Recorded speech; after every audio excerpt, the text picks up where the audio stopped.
Salut Thibaut, j'espère que tu vas bien. Moi ça va super. Alors du coup pour les personnes qui nous écoutent aujourd'hui, c'est un nouveau concept dans lequel on va se présenter, c'est-à-dire qu'on va parler de toi, la manière dont tu as corrélé l'infoprenariat à la bourse, et moi de mon business d'infoprenariat, mes business en général, et puis au niveau de IGA, donc l'accompagnement que tu as suivi avec moi. Et donc on va passer un petit peu en revue ton histoire et nos valeurs, etc. Et donc toi tu as commencé par t'intéresser à la bourse et c'est rapidement, si j'ai bien compris, devenu très passionnel de ton côté à tel point que tu as donc décidé de créer une entité qui est Euroétudes, donc ta page Instagram, avec laquelle tu aurais donc fédéré une audience de plusieurs dizaines de milliers de personnes qui s'intéressent donc à la bourse. Et c'est ce qui t'a permis aujourd'hui de créer une activité rentable sur Instagram. Donc tu vas tout nous expliquer en détail du commencement jusqu'à aujourd'hui. Donc dis-nous tout quoi. Eh ben écoute, merci beaucoup Dylan et puis bienvenue à tous. Super Avec plaisir. présentation. Alors du coup, moi je m'appelle Thibaut, je suis le fondateur de Euroétudes comme tu l'as dit. Moi ça fait Mhm. 5 ans du coup que je m'intéresse à la bourse. Donc j'ai commencé par faire Ok. énormément d'économies pendant 3 ans.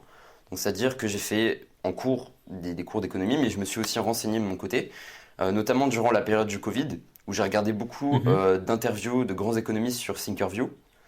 Je sais pas si tu Ok. connais d'ailleurs Thinkerview. C'est une... Alors, de nom, je ne connais pas, mais c'est bien que tu le dises, comme ça je pourrais me renseigner de mon côté.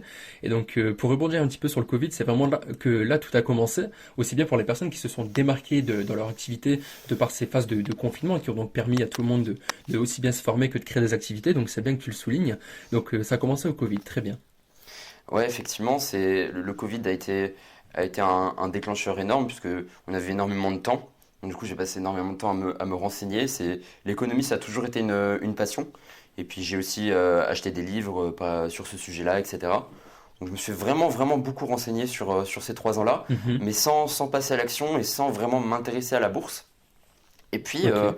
il y a eu un déclic, donc c'était il y a 2 ans, où je me suis dit, ok, tu as des connaissances en économie, on va essayer de les appliquer sur l'investissement en bourse. Donc j'ai commencé à ouvrir mon premier compte, donc mon compte titre et mon PEA. Et Mhm. donc j'ai essayé d'appliquer mes connaissances d'économie sur la bourse et on va dire que ça a un peu mal tourné puisque Ah, ça a mal tourné. oui c'est ça. C'était un petit peu compliqué en réalité parce que l'économie et la bourse c'est lié mais tu peux pas faire de vraies stratégies si tu connais uniquement l'économie. La bourse a ses propres Mhm. caractéristiques et donc du coup j'ai fait C'est vrai, ouais. beaucoup beaucoup beaucoup d'erreurs en commençant. Donc Ok. j'ai acheté des actions un peu au hasard. J'ai eu énormément de biais de familiarité aussi. J'ai acheté des entreprises que je Ok. connaissais. TF1, je sais pas si tu connais, ou des entreprises Ouais, comme ouais, ça. bien sûr. Voilà, c'est ça. Donc c'est pas le secteur, on va dire, le plus rentable qu'ait Mhm. connu la bourse. Et donc Ouais, c'est vrai, ouais. j'ai perdu, je crois, au total 800 ou 900 euros, ce qui, à mon jeune Mhm. âge, était énorme. C'était une grande partie de mes Ouais, pour économies. commencer, c'est vrai que ouais, pour C'était- commencer, c'est vrai que ça doit être un petit peu, on va dire dramatique entre guillemets de perdre autant d'argent, surtout quand tu commences. Ça peut te faire perdre un petit peu on va dire le désir que tu avais pour la bourse au début, ce dans quoi tu t'es lancé. Et donc au début, c'est ce que tu avais compris, c'est la première leçon que tu t'es faite, que Ouais, l'économie et la bourse c'était vraiment deux domaines très distincts dans lesquels il y avait eh bien des propres connaissances ouais, à apprendre c'est des deux ça. côtés, quoi. Et donc tu as attendu 3 ans avant de te lancer en bourse. 3 ans sur lesquels, eh bien, toi, tu continues de te former, mais sans vraiment passer à l'action. Est-ce qu'aujourd'hui, toi, tu regrettes ce passage ou alors ça t'a permis d'apprendre certaines choses en relation, du coup, avec cette longue période où tu t'es pas lancé? Non, je regrette pas. Parce que aujourd'hui, je me dis que voilà, maintenant j'ai investi, c'est pas avant qu'il faut aller avoir des regrets. Après, c'est vrai, Mhm. quand tu regardes la bourse, quand tu regardes les performances boursières, tu te dis, ok, t'as peut-être raté quelque chose. Mais au final, j'ai pas de regrets sur mon parcours, non. Non, non, clairement pas. D'accord, ok, très bien. Bon, ça reste une bonne chose. Ouais, exactement. Alors du coup, on en était au passage avec TF1, je crois que c'était ça, Mhm. dis-moi. Ouais, avec la perte que tu as eue en bourse, du coup. C'est ça. Et il y a eu une deuxième perte aussi qui était très importante. C'était l'action Intel, où j'ai perdu énormément d'argent sur Mhm. cette action-là. J'ai fait une moins-value, je crois, de 30-35%. Donc là, à ce D'accord, moment-là, ok, ouais, c'est pas mal, ouais. oui, c'est pas mal. Et là, à ce moment-là, grosse, grosse remise en question. Parce qu'au bout d'un moment donné, perdre autant d'argent, bah, ça doit faire un signal d'alerte. Et donc, j'ai commencé Ouais, à bien me sûr. dire, ok, on va essayer de faire quelque chose de plus qualitatif, de créer une vraie stratégie. Donc c'est à ce moment-là où j'ai commencé Mhm. vraiment à me former avec des gens compétents et des gens moins compétents. Donc j'ai Mhm. encore un peu galéré sur cette période-là. Mais au bout d'un moment, en faisant des tests sur différentes stratégies, j'ai commencé à avoir ma propre stratégie que les gens connaissent, qui est plutôt orientée dividende. Ok, Et stratégie à dividende, ok, ça me parle. ouais, c'est ça. Je suis très axé là-dessus. Et du coup, j'ai construit ma stratégie par rapport à ça. Évidemment, ça s'est redéveloppé après sur les mois suivants. Mais j'ai commencé à voir ce que je voulais vraiment en bourse, c'est-à-dire avoir du cash flow, voilà, pouvoir me dégager un revenu complémentaire. Mhm. Et c'est sur ça que j'ai Ok. bossé. Et ensuite, on y vient. Donc, c'était il y a un an et demi, j'ai décidé de créer la page Euroétudes. Ouais, Alors, la fameuse page. Ouais. c'est ça, exactement. Et donc, à ce moment-là, en fait, c'était pas du tout dans une idée de business, vraiment pas. C'était simplement pour Mhm. partager mes connaissances et faire des rencontres d'investisseurs. Moi, c'était Ok, vraiment ce qui me... dans un but de partage et de réseautage, quoi. D'accord, Ex- intéressant. Exactement, exactement. Je j'ai même pas l'idée de faire des formations ni des accompagnements à ce moment-là. C'était vraiment dans le Ok, but de rencontrer des investisseurs. Et donc, je créais ok. un post par jour sur Instagram, donc sur des actions, sur des choses à connaître sur la bourse. Donc, vraiment dans un but non lucratif. Et ça m'a permis vraiment Ok, de rencontrer beaucoup de monde. Ouais. ouais, alors c'est marrant parce que il y a beaucoup de personnes qui vont lancer un business et qui vont notamment se lancer sur Instagram avec l'intention de créer une activité, créer quelque chose Mm. de rentable. Et toi, en l'occurrence, tu as créé cette page uniquement par passion, juste pour le partage de tes connaissances et pouvoir réseauter avec d'autres investisseurs. Donc au départ, il n'y avait vraiment pas on va dire cet axe d'intérêt que tu pouvais eh bien récupérer grâce à Instagram, mais c'est de fil à aiguille que tu as compris qu'il y avait des choses à faire. Ouais, c'est clairement ça. Et je pense que c'est toujours bien d'avoir un objectif autre que l'argent quand tu débutes dans un business, parce que Mhm. ça te drive plus, ça te donne un vrai objectif qui va te permettre de développer ça. Et puis même quand ça marche pas, en fait, quand tu génères pas d'argent, ça te permet toujours de continuer et de savoir pourquoi tu le fais, quoi. Donc c'est pour Ok. ça c'était intéressant. Donc j'ai fait ça pendant, je crois, 5 mois, où je me suis vraiment pas du tout intéressé au business. Et puis au bout d'un moment, c'était quand même ma passion, donc j'ai passé vraiment des heures et des heures, que ce soit à répondre aux messages, que ce soit à analyser des actions, etc. Et je me suis dit, En plus du bah quotidien que t'avais encore à ce temps-là, tu passais encore plus de temps à te former, quoi. c'est ça, je suis étudiant en parallèle. Mhm. J'ai aussi fait quelques jobs étudiants. Mais tout ça pour dire que effectivement, ça me prenait pas mal de temps et que peut-être au bout d'un moment, je voyais aussi beaucoup de comptes Instagram qui se lançaient. Pas sur l'investissement en bourse, mais sur d'autres sujets. Je me suis toujours intéressé à l'entrepreneuriat, mais j'ai jamais eu le courage, entre guillemets, de lancer quelque chose. Et puis, Mhm. au bout d'un moment donné, ma page, elle grossit de fil en aiguille. Je commence à trouver des thématiques, des sujets qui plaisent bien aux gens. Donc, je commence à avoir 1000, 2000, 3000 abonnés. Et me pose de Mhm. plus en plus de questions sur, ok, Thibaut, c'est quoi ta stratégie en bourse? Quels critères utiliser pour analyser des actions, etc. Je me dis, bah, pourquoi pas créer une formation, quoi? Parce que Ouais, effectivement, c'est ça. ouais, ça c'est vraiment on va dire l'élément déclencheur chez les personnes qui se lancent dans l'infoprenariat, alors que initialement c'était pas dans leurs objectifs. C'est le fait de se poser, que l'audience pose beaucoup de questions sur les stratégies en dividende, les stratégies en bourse, les choses à savoir. Et puis c'est de fil en aiguille que tu te rends compte qu'il y a vraiment quelque chose à faire, des informations plus profondes et plus riches d'informations à vendre. Et donc c'est là que tu as commencé à avoir le déclic de créer une entité, de créer une activité et des connaissances avec EuroEtudes. C'est clairement ça. C'est clairement ça, Ok. c'est un déclic très important et qui m'a dit, ok, bah, je vais créer première formation. Donc j'ai créé mes petites vidéos, j'ai créé un petit programme. Évidemment, c'était pas le meilleur Mhm. programme, tu t'en doutes bien, parce que Ouais, bien sûr. c'était les débuts. Est-ce que Hum, t'as galéré? Est-ce que tu te sentais un petit peu bizarre de parler tout seul à la caméra ou au micro? Est-ce que t'as galéré au début? Ah, clairement, bah, mais c'est des bons souvenirs au final, mais c'est vrai qu'au départ, ça fait peur. Tu vois, tu parles vraiment dans la caméra, etc. Tu sais pas si ça va plaire aux gens, etc. Et je pense Ouais, que c'est un sujet exactement. qu'on peut traiter parce que la peur de se lancer est tellement énorme en fait. Et voilà. Bien sûr, et on va le faire. On va le faire parce que moi je me rappelle aussi ma toute première formation que j'ai commencé à tourner. Alors c'était en audio à ce temps-là et c'était en 2019. Je me souviens, c'était dans une ancienne thématique du développement personnel. Je ne sais plus c'est quoi le sujet de la formation.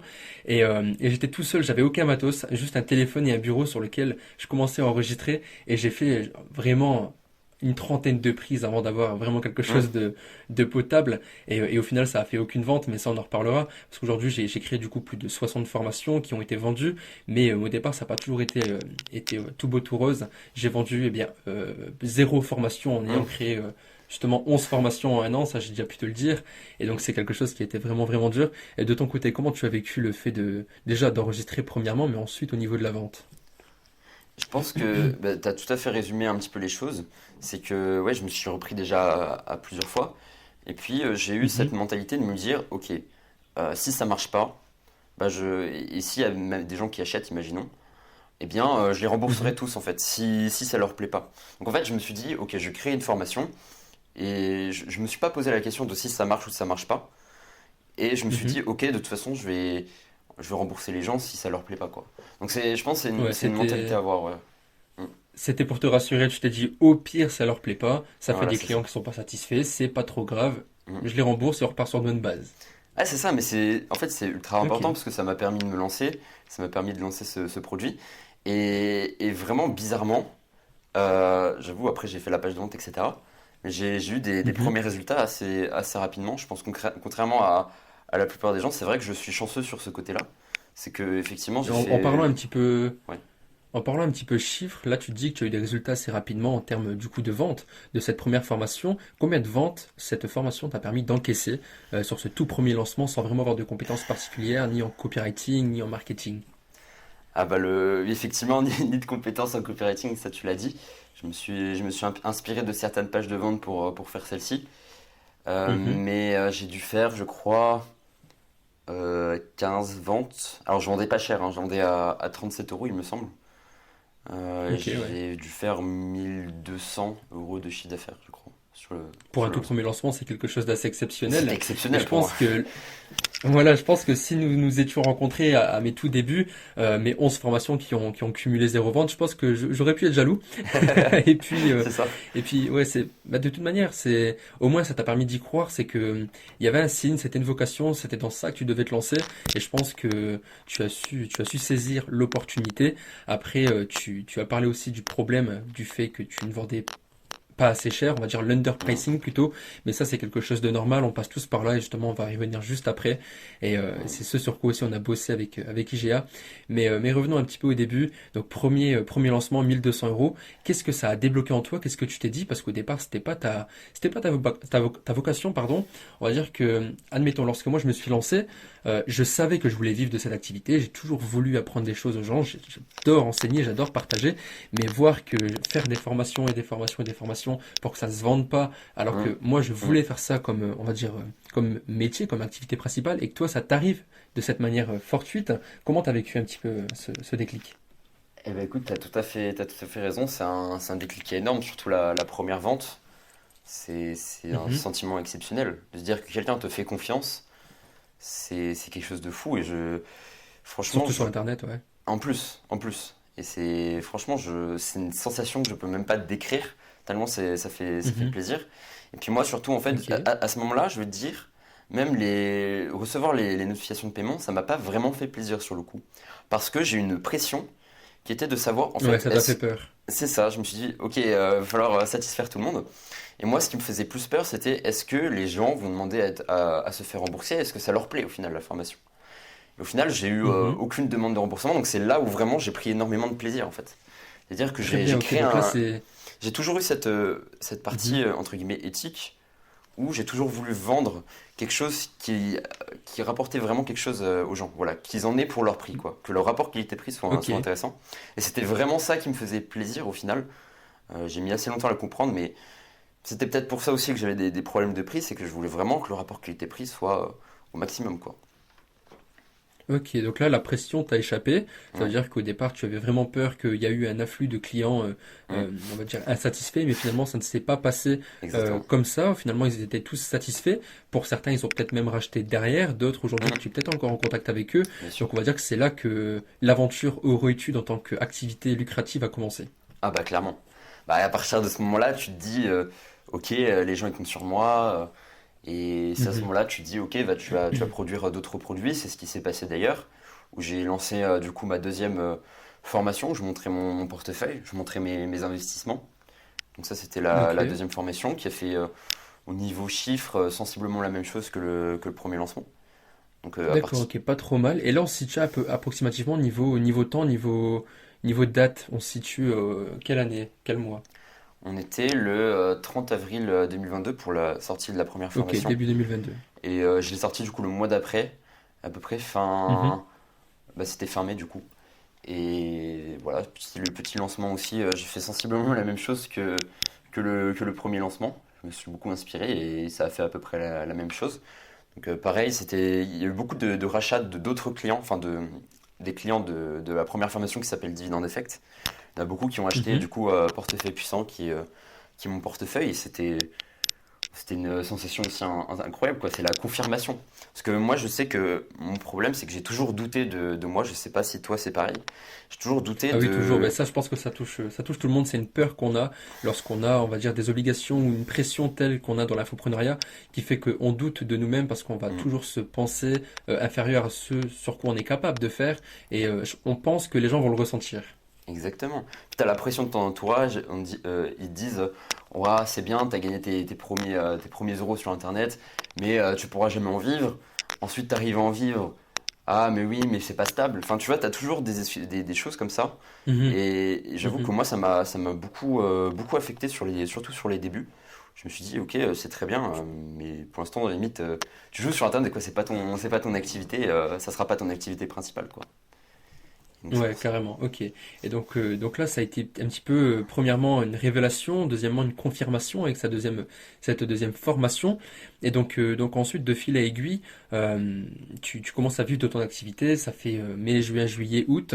Et là, qu'est-ce que tu te dis? Est-ce que tu sais ce que tu dois faire? Est-ce que tu connais la prochaine étape? Ou alors tu es perdu un petit peu dans un océan dans lequel, eh bien, tu sais pas trop quoi faire entre lancer un prochain produit Mm. ou faire d'autres choses. Explique-moi un petit peu comment tu as vécu ce fait de pérenniser.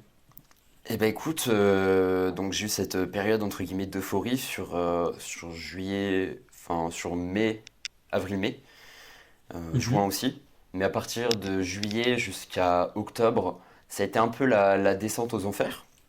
Donc c'est-à-dire que moi je prenais plus de plaisir dans mon activité puisque refaisais toujours la D'accord, même ok. chose. Alors Mhm. oui, j'avais quelques résultats entre guillemets financiers, mais je prenais beaucoup moins de plaisir dans mon activité parce que je répétais toujours les mêmes choses, je faisais toujours les mêmes contenus, toujours les mêmes mails, toujours les mêmes offres, parce que j'ai pas lancé d'autres produits. Donc Mhm. au final, je tournais un peu en rond. Et puis évidemment, quand tu tournes en rond, les résultats financiers ne suivent pas. C'est quelque chose qui, je pense, est corrélé. Le plaisir que tu prends dans ton Oui. business est corrélé au niveau de chiffre d'affaires que tu arrives à faire. Et donc Mhm. très vite, je me suis beaucoup remis en question, limite à arrêter la page Instagram alors que c'était ma passion. Donc vraiment, j'étais un peu D'accord, ok. au fond du trou, À ce quoi. point-là. Oui, bah clairement. D'accord, au point où tes émotions reprenaient le dessus sur vraiment, finalement, est-ce que tu te sens utile? Je pense que c'est les questions que tu te posais. Et Mm, finalement, est-ce que tout ça a un sens? Est-ce que tu te voyais mm, continuer dans ça? Vraiment, tout ça, c'est ce qui te faisait douter, mm. limite à presque arrêter cette page, quoi. D'accord. Un gros manque de sens sur ce que je faisais. J'étais très désorganisé, etc. Et au final, ouais, en octobre, c'était très compliqué. Ça a été le point de retournement, où c'est-à-dire que en octobre, j'ai fait 68 euros de chiffre d'affaires. D'accord, ok. Donc on passe d'un bon SMIC sur les deux premières formations en 2 mois, et finalement tu retournes à un chiffre d'affaires de moins de 100 euros, C'est ça. alors que tu avais très 68 bien euros commencé. et déprimé. Voilà. Aidé? Et déprimé. 68 euros et déprimé. D'accord, ok. Et déprimé qui plus est. C'est Ok, ça. donc là, La là on a totale. vraiment tout qui s'est aligné, pour que ça te fasse douter de toi et de ton activité. Donc je pense que c'est quelque chose qui te fait vivre mal cette situation. Moi, j'ai eu quelque chose d'un petit peu similaire. C'était en 2021 lorsque je commençais à vivre de mon activité. Donc, on était à peu près sur les mêmes chiffres. Et au final, Instagram a décidé de me shadowban. Donc, shadowban, ça peut Ah, être un mythe ou alors quelque chose qui existe. Moi, j'ai été shadowban et c'est ce qui fait que donc mes revenus étaient corrélés à ma portée. Et donc, bah, pareil que toi, je suis parti de 1002, 1005 à environ 100, 200, 300 euros. Donc, je l'ai très mal vécu aussi de mon côté. Mais de mon côté, moi, c'était plus qu'une vocation, j'étais sûr que c'est le métier que je devais faire, l'activité que je devais développer, le business qui m'était dû. Donc j'ai continué, donc j'ai ah, pas mais eu bien trop sûr. cette phase de remise en question sur l'abandon, mais plus sur eh bien qu'est-ce que je dois faire maintenant quoi. Hmm, Ok. si je peux rebondir là-dessus, c'est pas que je pensais Mhm. pas que Rotune ne serait pas ma vocation, parce que j'ai toujours su que je voulais être dans l'investissement en bourse. Par contre, j'avais tellement Ok. de doutes sur ma capacité à gérer un compte Instagram. J'avais beaucoup de croyances limitantes, ça je pense que tu l'as vu aussi. Ou en Ouais, on l'a mode, vu dans les GA et on c'est ça, reviendra dessus aussi, oui. j'y arriverai pas, etc. Que à un moment donné, ça s'est reflété sur mon business et je prenais plus de plaisir dans ce que je faisais. Mais ça a toujours été ma vocation, en fait. C'est vraiment toujours ce que j'ai voulu faire. Simplement, Ok. je me suis j'ai mis les mauvaises choses en place, etc. Et c'est comme ça, du coup, D'accord, ok. qu'on s'est Donc contacté, du coup. C'est comme ça qu'on s'est contacté. c'est vrai, on va y revenir dessus parce que j'ai aussi une anecdote assez croustillante sur ça. Mais juste avant, donc, tu as toujours su que la bourse était ta vocation, mais par Hmm, contre, là où tu as commencé à mettre un pied dans l'entrepreneuriat, c'est pas un domaine duquel tu es issu. Ça veut dire que tu n'as pas de proches de mémoire qui sont issus de hmm, l'entrepreneuriat. Et donc, pour toi, c'était vraiment un tout nouveau domaine sur lequel c'est clair. t'étais pas forcément formé, quoi. C'est ça, c'était tout nouveau. Et puis j'étais très focus sur la bourse. L'entrepreneuriat, Mhm. pour moi, c'était un sujet qui était à part. Alors que si en fait tu veux vivre de ton activité, tu es obligé quand même de t'intéresser à ça, de vendre des Bien produits, de sûr. faire des offres, etc. Tant que tes clients sont satisfaits, pour moi, il y a pas de souci avec ça. Et c'est pour C'est ça ça, de te j'étais former, ouais. exactement. Et j'ai fait cette erreur-là pendant longtemps parce que pour moi, l'entrepreneuriat, c'était un milieu où il y a que des escrocs, des trucs comme ça. Donc, je suis vraiment dans un milieu où vraiment c'est salarié, métro, boulot, dodo, etc. Et j'ai pas de mal avec ça. C'est juste que pour avoir le mindset d'entrepreneur, j'étais vraiment pas dans le domaine et pas dans le milieu pour quoi. D'accord, ok, ok. Bah, c'est issu de la même chose de mon côté. Je ne connais absolument personne de l'entrepreneuriat. C'est d'ailleurs un mot que j'ai découvert en 2016 lorsque je me lançais dans des petits business en ligne Hum, insignifiants. Mais, euh, mais pareil, l'infopreneuriat même spécifiquement, et puis l'entrepreneuriat, c'est absolument pas un domaine que je connaissais. Mais moi, par contre, j'ai le problème avec le métro boulot dodo parce que c'est pas quelque chose dans lequel je m'identifie. Pour moi, ce n'est pas cohérent. C'est un système qui est hum, déchu et qui est voué à sa perte. Alors ok, on a besoin du salarié en France, mais pas au taux auquel on est aujourd'hui en termes de taux de salarié. Et donc moi j'ai eu du mal avec ça, je me voyais pas dans ça m'a d'ailleurs coûté pas mal de remise en question durant mon adolescence. On me disait bah, il faut absolument que tu trouves eh bien, déjà une filière hum. professionnelle pour tes diplômes. Et puis moi j'étais vraiment mal à l'aise avec ça, donc finalement j'ai fait BEP Bac et puis BTS dans le commerce. Je m'identifiais pas, mais bon, fallait bien faire quelque chose pour faire plaisir aux parents, ça on Ouais, bien connaît. sûr. Et, et c'est pendant ce temps-là que j'ai découvert les business en ligne. Ok, donc ça c'était la petite phase anecdote. Et Ouais, bien c'est sûr. notamment là, comme tu l'as dit, qu'on a commencé à se rencontrer, mais juste avant. Quelques mois auparavant, quand j'ai vu que tu te lançais sur Instagram et que tu commençais à avoir des chiffres qui te faisaient donc vivre de ton activité, eh bien c'est là que je me suis dit, ok, lui il a un potentiel de dingue. Donc j'ai commencé à vouloir échanger avec toi pour voir un petit peu s'il y avait des choses à en tirer, parce que moi j'étais sûr que je pouvais t'aider, et quand je peux aider une personne, eh bien je lui dis, je vais lui parler, et puis on voit ce qu'il advient. Sauf que toi tu m'as mis avant, t'étais hyper froid au début, et puis ouais, ça a été hyper froid parce que justement, et tu l'as dit, c'est pas le milieu dans lequel tu te voyais de base, Hum. donc à mon avis le fait de parler avec d'autres entrepreneurs, c'est quelque chose qui te disait rien, tu voyais pas forcément d'intérêt de ce côté-là, et donc c'est pourquoi tu ne parlais pas avec les autres, quoi. Si je peux rebondir là-dessus, c'est vrai que c'est Mhm. intéressant, mais c'est surtout que je viens, entre guillemets, d'un milieu, et que ce soit sur YouTube, etc. Je regardais beaucoup Mhm. de gens qui disaient, oui, tous les formateurs, c'est des arnaqueurs, etc. Et je D'accord, sentais ok, ouais, ça peut-être vient de là. que tu voulais peut-être me vendre quelque chose. Et Mhm. je me suis même pas dit, ok, est-ce que pour moi ce serait intéressant? Je me suis juste dit, le mec, il veut juste me vendre quelque chose, donc je vais pas lui parler. Alors qu'en réalité, il peut me vendre quelque chose qui peut me convenir.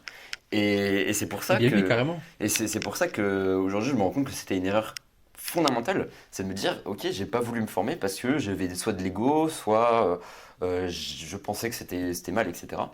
Et c'est pour ça que Mhm. je faisais pas. Mais voilà, c'était plus pour ça que je t'ai pas répondu, Non, ça, Ouais, c'est grave. ouais, j'avais Mm. très bien cerné. Et puis, c'est très bien que tu reviennes dessus parce que je pense que c'est le problème d'énormément de personnes. Ils ont la croyance limitante de se dire que tous les formateurs sont des escrocs, alors qu'il y en a qui le font vraiment par passion, et c'est le cas de beaucoup de personnes sur Instagram.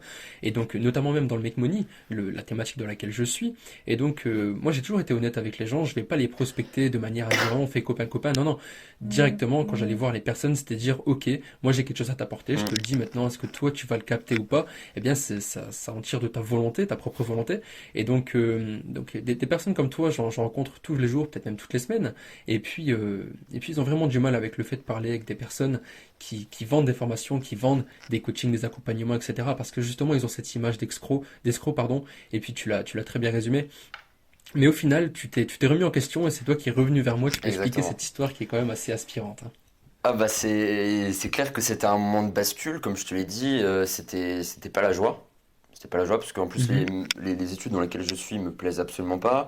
Je suis dans un milieu entrepreneurial où j'ai quelques résultats mais c'était pas exceptionnel. Je vois les autres avancer, j'avance pas.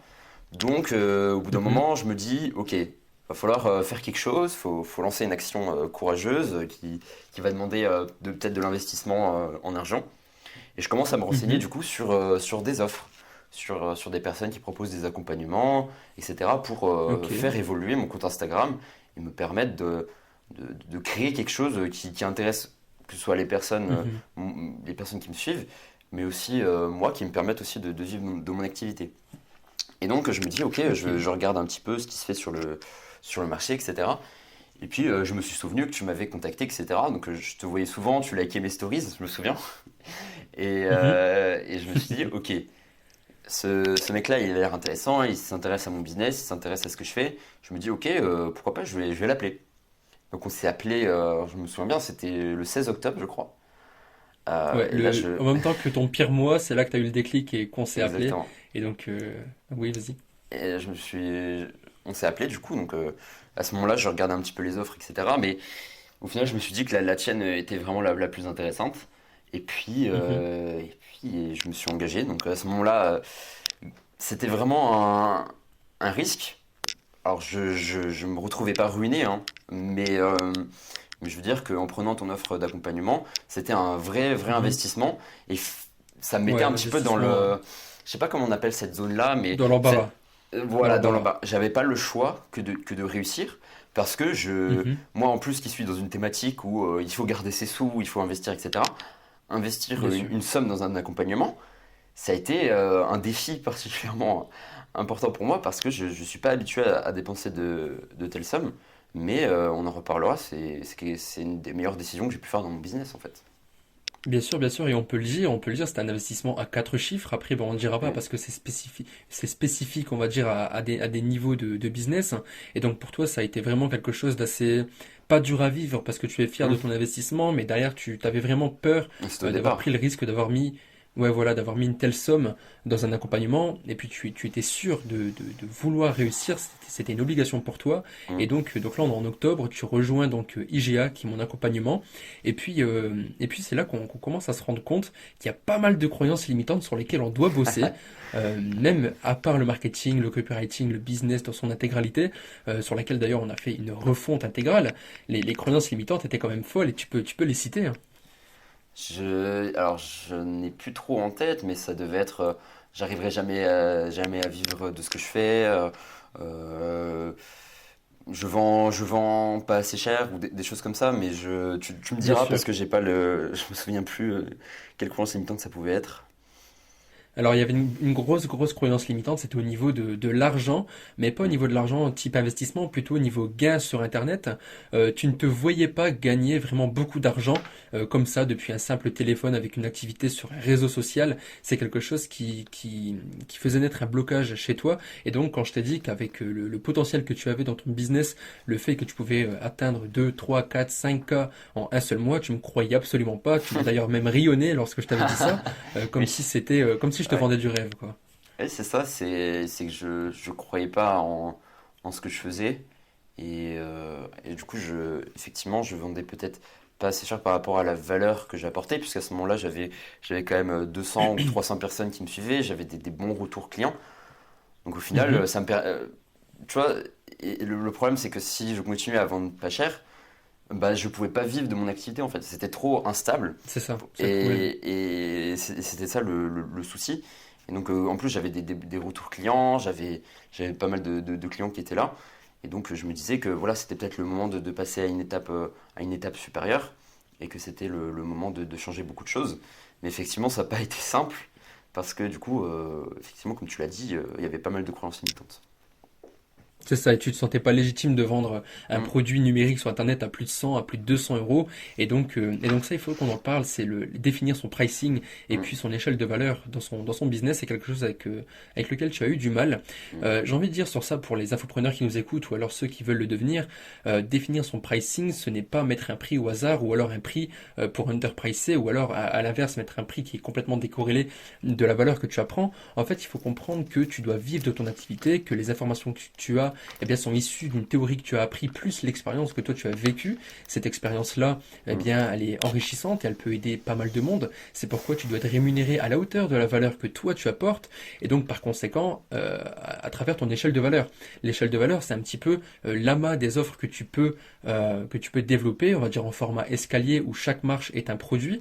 Le produit le plus bas, on va dire qui sera, admettons, comme un produit d'appel à moins de 100 euros, c'est un produit qui va apporter de la valeur mais qui sera pas non plus le déclic pour toutes les personnes qui veulent se lancer. Et en fait, plus on avance dans les produits, plus on est sur des produits onéreux sur lesquels tu peux apprendre des connaissances bien plus enrichissantes qui vont te mm. permettre de vraiment débloquer quelque chose. Et c'est pourquoi il ne faut pas avoir peur de mettre un pricing juste en relation avec le marché, même s'il ne faut pas, eh bien, comment dire, même s'il ne faut pas faire comme tes concurrents ou alors dire bah, je vais mettre le même pricing, etc.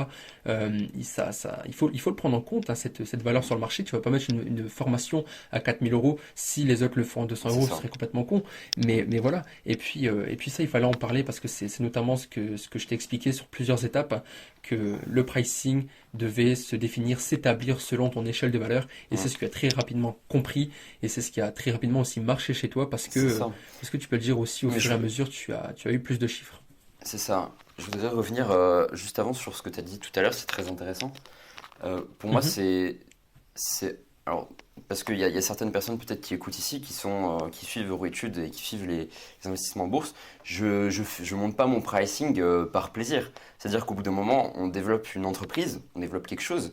Et si mhm, on veut pouvoir recruter, payer des gens, développer la chaîne, augmenter la valeur, etc., à un moment donné, il faut aussi pouvoir en vivre. Et c'est la réflexion que je me suis mhm. faite. C'est très bien de pouvoir vendre des petits produits, mais il faut aussi se dire que de notre côté, on a aussi des frais et ça permet aussi de créer du contenu gratuit de meilleure qualité. C'est surtout sur C'est ça que ça, je c'est voulais ça. rebondir.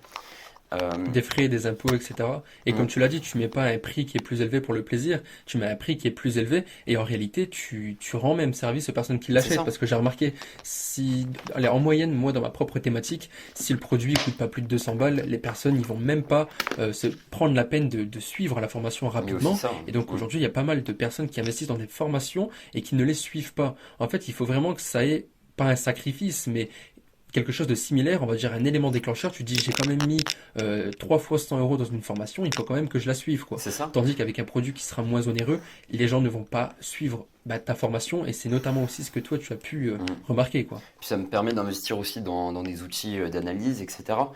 Comme j'ai pu le faire Mhm, récemment. Donc c'est crucial en fait de pouvoir monter les prix. Et puis comme tu l'as dit, ça force entre guillemets la personne à réaliser l'action, d'investir, etc. Euh, c'est ça, ouais. et c'est, je pense, très important.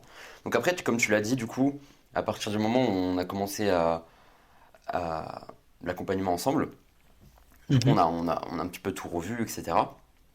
Et du coup, on a refait, je crois, une offre à ce moment-là sur mes produits, et ça m'a mhm, permis déjà de reprendre confiance.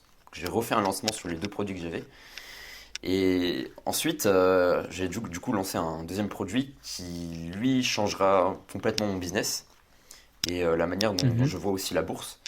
C'est donc portefeuille sur mesure qui est le tableur d'analyse d'action. Parce que je me souviens, tu m'avais dit, Ok. OK, il faut lancer un produit d'appel qui me permette de s'adresser à des personnes intermédiaires.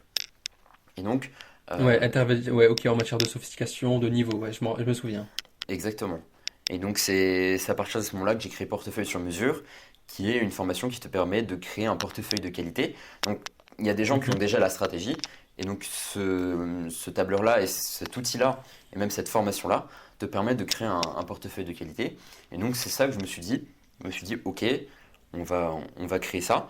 Et donc ça a été mon best-seller, clairement. J'ai jamais vu Ouais, un ouais, produit carrément, qui carrément. fonctionne autant. C'était Carrément, un... et en plus de ça, on a mis donc mes compétences marketing, copywriting à Mm. ton service pour ce produit-là. Et je me souviens aussi, tu t'es tellement cassé la tête sur ce produit. Oui, Je t'avais dit oui, il faut le finir. Là, c'est bon, la deadline, elle est terminée, il faut le c'est ça. lancer. Tu m'as dit non, il me reste encore deux, trois petites choses à mettre et tout. Je dis, mais attends, ton programme, il est surcomplet là. Qu'est-ce que tu veux rajouter? C'est ça. T'inquiète, je vais rajouter et tout. Tu l'as enrichi comme jamais j'ai vu quelqu'un enrichir une offre. Et finalement, bah, c'est très bien parce que ça a pu apporter bien plus à ton audience et c'est Mm. rapidement devenu donc ton best-seller. En termes de vente, on est sur quoi en volume? En volume, alors c'est-à-dire que j'avais pas toujours ce problème de prix parce que j'ai monté les prix, mais c'était une offre de lancement, donc je voulais avoir les retours de mes clients. Donc je crois que j'avais Mhm, vendu cette offre-là euh, aux alentours de 50 euros, je crois. mhm. Et oui, ça a permis d'avoir quand même des volumes qui sont bien plus importants, puisque de base je faisais des promotions sur 7 jours. Là j'ai fait sur 4 jours. Et, Ouais, on a fait euh, sur 4 jours et et t'as j'ai fait du coup bien fait, plus de ventes qu'auparavant. c'est ça, j'ai dû faire une je connais plus les chiffres à partir de ce moment-là, mais je sais qu'en termes de chiffres, ça a fait chiffre d'affaires, ça a dû faire 1800, je crois. Ouais, 1008, peut-être 2100, il me semble, un truc dans le genre au niveau de la Voilà, fin. à peu près. T'avais reçu des paiements au niveau Avec les paiements en deux d'un fois, email tout qu'on ça. avait repimpé. C'est Oui, ça, ouais, exactement. Ouais, on avait revu les emails, je t'ai dit on va c'est faire ça ça. sur 4 jours parce que 7 c'est beaucoup trop long. Bien que 4 ça commence à faire long, c'est juste bien. Et donc on a commencé à lancer cette Ah, formation, j'ai revu tes emails, c'est ça, on a revu la page de vente. c'est vraiment ce que j'ai apprécié avec toi, c'est que tu as revu mes emails, mais d'une manière éthique. C'est-à-dire que Mhm, par exemple, j'ai pris ton accompagnement, en fait, il y en a beaucoup sur Internet, ils vont regarder que les chiffres. Ouais, va closer entre guillemets ces personnes à 2000 euros, etc. Alors qu'ils n'ont même pas créé l'offre avant. Alors que là, avec toi, ce que j'ai carrément. bien aimé, c'est qu'on y va pas à pas, étape par étape. Et c'est ça qui m'a beaucoup plu chez toi, la démarche, etc. C'est pour ça qu'on s'est suivi sur le long terme. C'est que Mhm. clairement, je suis pas sûr qu'il y en ait un autre qui fasse ça sur Instagram et qui accompagne la personne petit à petit, quoi. Ouais. Alors ça, du coup, je sais pas parce que je connais pas trop les offres des autres personnes sur Instagram, mais ça, c'est vrai, c'est quelque chose aussi que je fais au tout départ lorsqu'on s'appelle pour la toute première fois dans IGA, c'est je dis, ok, est-ce qu'il y a des méthodes avec Mm, lesquelles tu as du mal, par lesquelles tu ne veux absolument pas passer? Et toi, tu m'as dit, bah, la seule chose que je ne veux pas, c'est un marketing agressif et bourrin. Je veux qu'on mm, soit sain et éthique. J'ai dit, ok, il n'y a pas de souci, on fera comme ça. mm. C'est ça. Et c'est vraiment ce que j'ai aimé, c'est que on y allait étape par étape. Et donc j'ai créé ce portefeuille-là. Et puis ensuite, vers décembre, on a créé un produit gratuit, si tu te souviens. Tu m'as dit, ok, Mhm, ouais, crée le, un... le lead magnet, ouais. C'est ça, le League Magnet avec une formation gratuite. Et là, je pense que c'était quelque chose d'exceptionnel, puisqu'il y a je crois, 3 4 jours, il y a dû avoir 500 ou 600 téléchargements. C'était incroyable. C'est quelque chose d'exceptionnel. Alors en plus, je t'avais lancé un objectif de faire 200 de mémoire, et Oui, les 200, ils ont été faits en même pas 24 heures en fait. Donc donc c'était c'était vraiment non, c'était incroyable. exceptionnel. Et Vraiment. Et c'était... là, je me suis dit, on va Mm. rentrer dans un autre niveau. Le prochain lancement, je t'ai dit, le prochain lancement, il va cartonner comme jamais t'as vu ça en fait. Exactement, c'était exceptionnel. J'avais des très bons retours sur cette formation-là. Mhm. J'ai essayé vraiment d'apporter des choses dans cette formation-là. J'ai eu des bons retours et ça m'a fait vraiment plaisir. Et ça a permis d'apporter une valeur haute que tu peux avoir dans les mails ou sur Instagram. Et je me suis dit que c'était bien aussi pour les personnes qu'elles découvrent un petit peu ce que je propose. Et c'était, C'est c'était ça. très intéressant sur ce point-là. Et ça a été un point clé aussi dans ma progression sur les mois à venir, quoi. Ouais, ouais, ouais, c'est ça, carrément. Et puis, c'est là aussi que tu as été super content parce que tu m'as dit un truc du style que tu étais très fier à l'idée de pouvoir aider ben, cette telle quantité de personnes, cet afflux qui arrivait massivement vers toi. Et puis, tu as très bien géré aussi cet afflux de personnes qui s'intéressaient à ton travail. Et donc, au final, tu as lancé d'autres formations, tu as fait d'autres projets, etc. Ce qui t'a permis, donc on va pas rentrer dans les détails sur tous les lancements, mais au final, d'atteindre des volumes de vente qui dépassent eh bien, 3000 euros sans parler au centime près. Et donc au final, avant de passer sur un atelier plus bourse, on va terminer sur cet atelier infoprenariat où tu as fait un retour sur investissement. Donc par rapport à l'investissement que tu as mis pour IGA, parce que pour rappeler au début, eh bien tu avais peur à l'idée de mettre ce tel investissement dans un accompagnement, et Mm. donc au final ça t'a rapporté un retour sur investissement. Est-ce que tu peux dire un petit peu eh bien, de combien tu as rentabilisé cette dépense? Si je me souviens bien, comme on avait dit, je crois que ça fait un fois 6 je crois, c'était quelque chose comme ça, je sais plus. Il me semble, oui, qu'une fois on en avait parlé, tu m'avais dit x6, et j'avais dit, ok, bon, on est sur un plus x5, un plus, pour Mais vraiment arrondir, et puis c'est pas c'est sur vraiment ça. incroyable. Alors effectivement, il y a ce côté argent, mais je tiens à insister qu'il y a effectivement, parce que c'est Mhm, un projet entrepreneurial, faut pas se cacher non plus là-dessus. Mais ce que m'a apporté Dylan, c'est aussi que j'ai pris beaucoup plus de plaisir à faire ce que je fais actuellement dans mon business. Actuellement, c'est ça, je... on a aussi Exact, développé cette passion, ce plaisir pour ton exactement. travail, quoi. Et c'est ça que j'ai vraiment apprécié avec Dylan, c'est que non seulement on travaille sur l'aspect business, on travaille aussi sur l'aspect, ok, comment apporter plus de valeur aux gens, comment créer un business qui nous convienne, etc., qui nous permette de profiter aussi de la vie et de profiter aussi quand tu travailles sur ton business. Et aujourd'hui, je prends plus de plaisir que jamais j'en ai pris parce que j'ai un système qui est en place où je me dis, ok, non seulement j'aide les gens et j'ai des retours plutôt bons, et Mhm. ça me permet aussi d'en vivre, quoi. Donc Ouais, c'est c'est très bien, vraiment un game et ça me changer fait, c'est là-dessus. Mm. et ça me fait plaisir que tu le dises, du coup, que tu as développé vraiment, limite une passion pour cette activité Mm. entrepreneuriale, il faut le dire. Et donc c'est vraiment ce qui est bien. Et je me souviens aussi, lorsque tu as rejoint IGA, tu m'as dit oui, mais moi je veux garder mon business, je veux Mm. pas que tu m'imposes quelque chose. Et donc c'est là que je me suis dit qu'il y avait vraiment un quiproquo avec IGA et que maintenant ça fait partie donc de ma communication. C'est que moi, dans mon accompagnement, je vais pas imposer des méthodes, je vais pas imposer un business model. On part de ton business model et de ce que tu veux pas ou plus faire ou de ce que tu as peur de faire. Et après, on fait un business sur mesure et personnalisé par rapport à toi en tant que Mm. personne, tes valeurs et tes principes. C'est vraiment ce qui diffère beaucoup de choses. Et puis vraiment, j'ai été très content de toi. L'une des meilleures évolutions dans les GA, si on ne fait pas de comparaison, mais l'une des meilleures évolutions. Et puis c'est vraiment ce qui a été vraiment aussi une expérience très enrichissante de mon côté, parce que j'ai vraiment apprécié au plus haut point de t'accompagner, parce que je me dis, ok, il aime son métier, il aime accompagner et enseigner à d'autres personnes, donc dans le domaine de la bourse. Moi, j'aime enseigner dans le domaine de l'infopreneuriat. Donc là, on va dire qu'ensemble, on a fait quelque chose dans le sens où Mm. moi, j'ai pu t'enseigner des choses que toi, tu as pu eh bien, répercuter donc, dans ton business, et tu as pu aussi former d'autres personnes dans ta thématique, quoi. Voilà, c'est ça. T'as tout résumé un petit peu sur ce quoi je peux penser de ça. Et puis, merci beaucoup pour le compliment, mais c'est à moi de te remercier parce que ouais, ça a changé ma vie en général, quoi. D'avoir une Ouais, activité c'est comme vrai que ça. ces phrases-là, ça fait un petit peu bateau, ça a changé ma vie. Mais pour le coup, c'est là que tu as pu te découvrir quelque chose. Et puis qu'au final, bah, c'est grâce à toi aussi. Parce que si tu n'avais pas les facultés de pouvoir implémenter les ressources que moi je t'envoyais, ça aurait pas pu le faire. Un coaching, c'est deux. Et il y a aussi le fait d'être coachable. Non, mais Donc c'est effectivement. vraiment très bien. Mais quand tu dis bateau, c'est pas bateau parce que, en fait, moi je suis dans des études que je n'aime pas. Ça me va vers un job que j'ai pas envie de faire. Donc, honnêtement, si, ça change la vie parce que avoir quelque chose qui te plaît et un travail qui te plaît, aujourd'hui, c'est tellement rare que effectivement, c'est quelque chose de très précieux d'avoir quelque chose qui te plaît, etc. Et j'ai pas de honte à dire que oui, ça a changé ma vie de pouvoir, d'avoir eu cet accompagnement avec toi. Donc, voilà, je tenais D'accord, bah juste c'est à très bien. apprécier là-dessus, quoi. Mm. C'est très bien, franchement ça me fait plaisir parce qu'au moins comme ça tu as pu te découvrir une vocation, même ce dans quoi tu vas faire carrière sûrement, et Bien sûr. puis, euh, et puis c'est une très bonne chose. Donc écoute, au niveau de l'infopreneuriat, moi j'ai terminé, maintenant on peut passer sur la bourse, sauf si tu as encore des choses à dire ou des choses à aborder sur ce sujet-là. Non, c'est tout bon. Non, non, pas de choses Ok, particulières très à bien. ajouter. Alors écoute, je t'ai préparé une petite surprise, quelque chose de vraiment intéressant. Dis-moi. J'ai sondé mon audience pour demander un petit peu quelles étaient leurs croyances au niveau de la bourse. Donc il y aura des questions, si tu veux, c'est des idées reçues D'accord? que j'ai pu dégoter grâce donc à mon audience. Et puis il y aura des idées reçues un petit peu plus débutants, un petit peu plus avancées ou intermédiaires. Et donc ton but à toi, ça va être eh bien de débunker ces idées reçues qu'on peut avoir sur la bourse. D'accord, pas de souci. Bah écoute, je t'écoute, je suis tout oui. Ok, alors la toute première idée reçue qu'on a, c'est vraiment quelque chose qui est beaucoup revenu, c'est faut-il attendre un moment optimal pour acheter une action pour réaliser un bénéfice important? Faut-il attendre vraiment sans bouger le moment optimal, que ce soit au plus bas pour acheter en fait?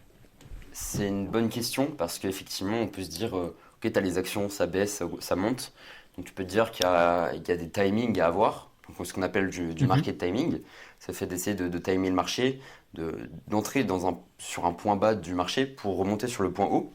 C'est effectivement quelque chose qui est possible. Maintenant, moi, ce que je fais dans ma stratégie, c'est de ne pas attendre non plus 3 4 ans, quoi. C'est-à-dire que moi, dans ma stratégie, j'ai une partie qui est en DCA, donc Dollar Cost Averaging, c'est le fait d'investir tous les mois. Donc ça, Ok, c'est une partie de mon portefeuille qui bouge pas, où je vais pas me poser la question de le marché il est haut, le marché il est bas. Et puis j'ai une partie effectivement qu'on peut appeler de market timing, où je vois en fonction de différents critères de ratio, etc., par exemple de valorisation du marché, et je regarde ça et je me dis, ok, il y a des moments peut-être qui sont plus opportuns pour investir. Mais ce qu'il faut retenir, c'est d'accord. qu'à long terme, de toute façon, c'est plus intéressant d'investir maintenant. Donc il ne faut pas se dire j'attends 5 ans pour mettre cette somme-là, etc. Je pense qu'il faut rentrer petit à D'accord, petit ok. sur le marché et avoir une dose de market timing comme beaucoup le font. Parce que c'est intéressant quand même. Ok, donc pour toi, il faut corréler les deux, le fait de faire du DCA, donc le fait d'investir tous les mois sans vraiment regarder le prix de l'action, et qu'au final, ça fera vraiment un prix de revient moyen, lissé sur les mois, et qui fera vraiment à terme un rendement important ou un rendement intéressant. Exactement. Parce que là, si tu me parles de Ok. faire uniquement du market timing, là on passe sur du trading et de l'investissement court terme, et là on n'est pas dans ma stratégie, je suis clairement pas là-dessus. D'accord, ok, très bien. Bah super, tu as très bien répondu à la première idée reçue. La deuxième, c'est la suivante, c'est est-ce que l'investissement boursier, c'est un jeu de hasard dans lequel la chance a une part importante? C'est encore une bonne question. Et je vais pas te mentir, il y a quand même du hasard, effectivement. Mhm, C'est-à-dire que dans 5 ans, de dire où sera la bourse, quels événements économiques il y aura, personne ne peut le dire, personne ne peut le savoir.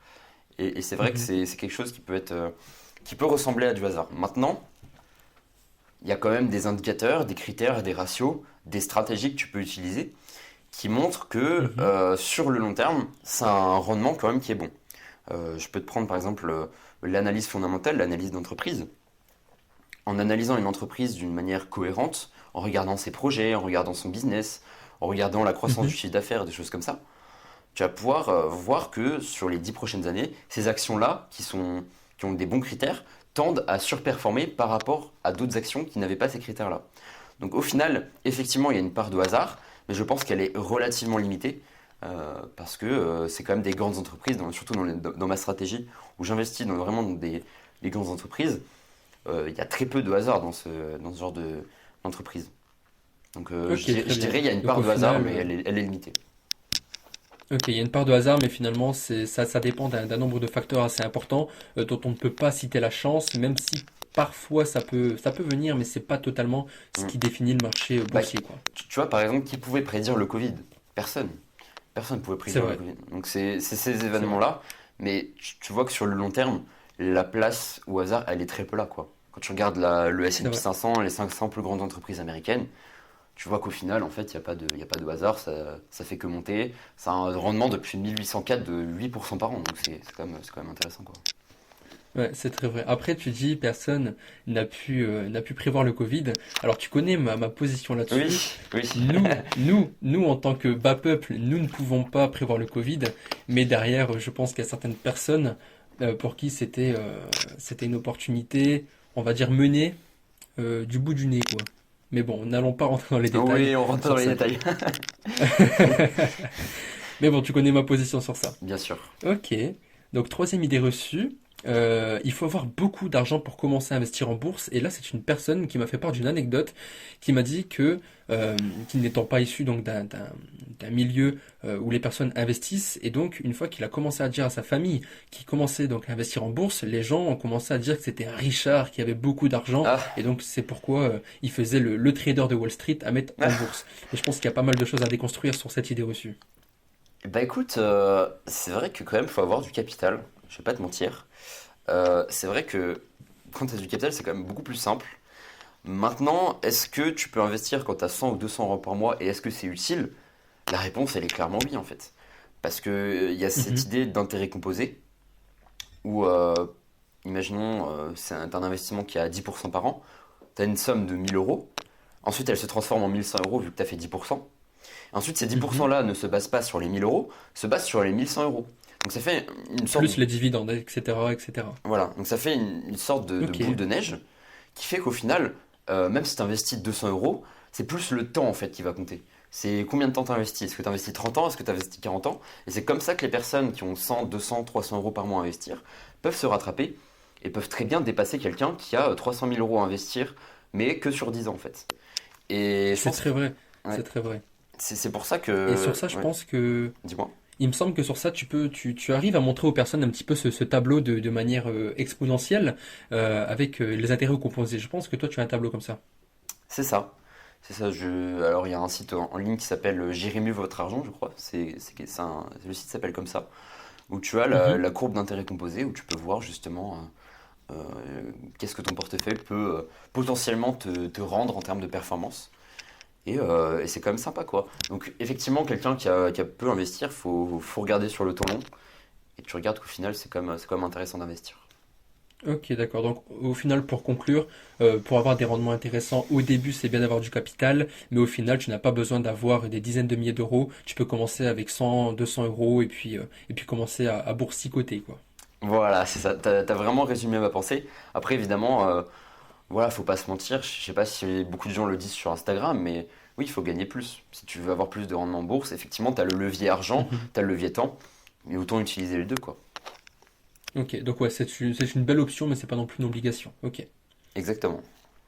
Ok, quatrième idée reçue, c'est seules les actions des très grandes entreprises sont rentables en bourse.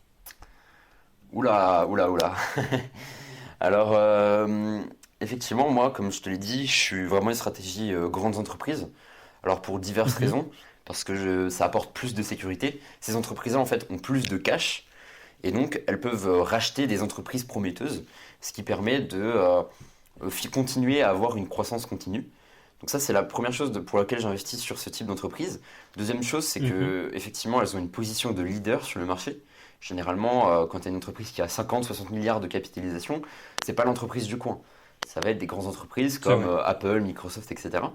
Donc elles ont une position dominante sur le marché qui fait que elles imposent leurs prix, etc. Et c'est des entreprises qui sont beaucoup plus solides que des petites entreprises. Maintenant, dire qu'il n'y a que les grandes entreprises qui sont rentables, clairement c'est faux. C'est-à-dire que tu as des small caps, tu as des stratégies petites entreprises, petite capitalisation, qui sont extrêmement rentables, même plus rentables que les grandes capitalisations. Maintenant, attention, les petites Mhm. capitalisations sont beaucoup plus risquées et ça va te demander beaucoup plus de temps. Donc pour un particulier, c'est peut-être pas intéressant. Parce qu'effectivement, D'accord, ok. c'est un peu la recherche de la pépite d'or en fait. Euh, Ok, super, t'as très bien résumé l'idée, ok. Mais effectivement, ça peut être plus rentable. Mais attention, moi, je, je resterai de toute façon moi, sur une stratégie grande capitalisation pour ces raisons-là. Et puis, en associant Ok. d'autres stratégies en bourse, comme une stratégie qualité, en sélectionnant des entreprises de qualité, tu peux avoir des performances qui sont quand même très intéressantes. Voilà. Ok, toi de ton côté, tu as d'ailleurs un produit, enfin une offre à vendre où tu peux justement mesurer par des métriques intéressantes la qualité d'une entreprise et d'une action. C'est ça. Du coup, ça s'appelle portefeuille sur mesure, qui est du coup la stratégie et la méthode d'analyse pour analyser des actions simplement et facilement, en utilisant les bonnes Mhm, data, les bonnes metrics. Et en gros, c'est une formation complète, donc, où tu as les outils d'analyse. Donc tu as un outil où il y a plus de 170 actions qui sont répertoriées, donc où tu as déjà les notes des actions, etc., en fonction des critères de qualité.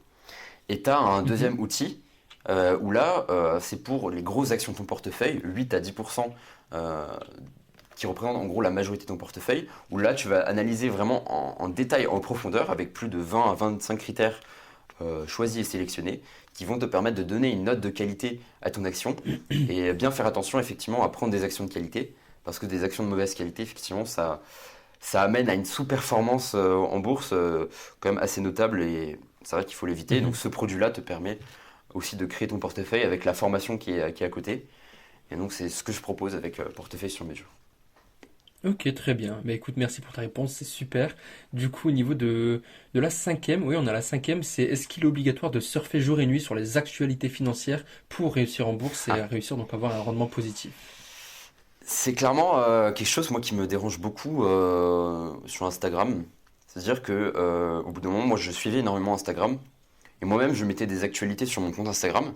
Et puis au bout d'un moment, j'ai arrêté pour la simple et bonne raison que déjà, ça stresse les gens. C'est-à-dire, tu vas voir une action de ton portefeuille qui va baisser de 7%, tu dis, oh, c'est la fin du monde, etc. Donc ça va t'inciter à être plus Mhm. actif sur ton portefeuille.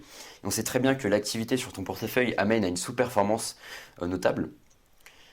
Et deuxièmement, les Mhm. actualités, au final, c'est du court terme, c'est pas du long terme. C'est-à-dire que ça va être oh, Tesla rachète une entreprise, oh, Microsoft a tel ou tel projet.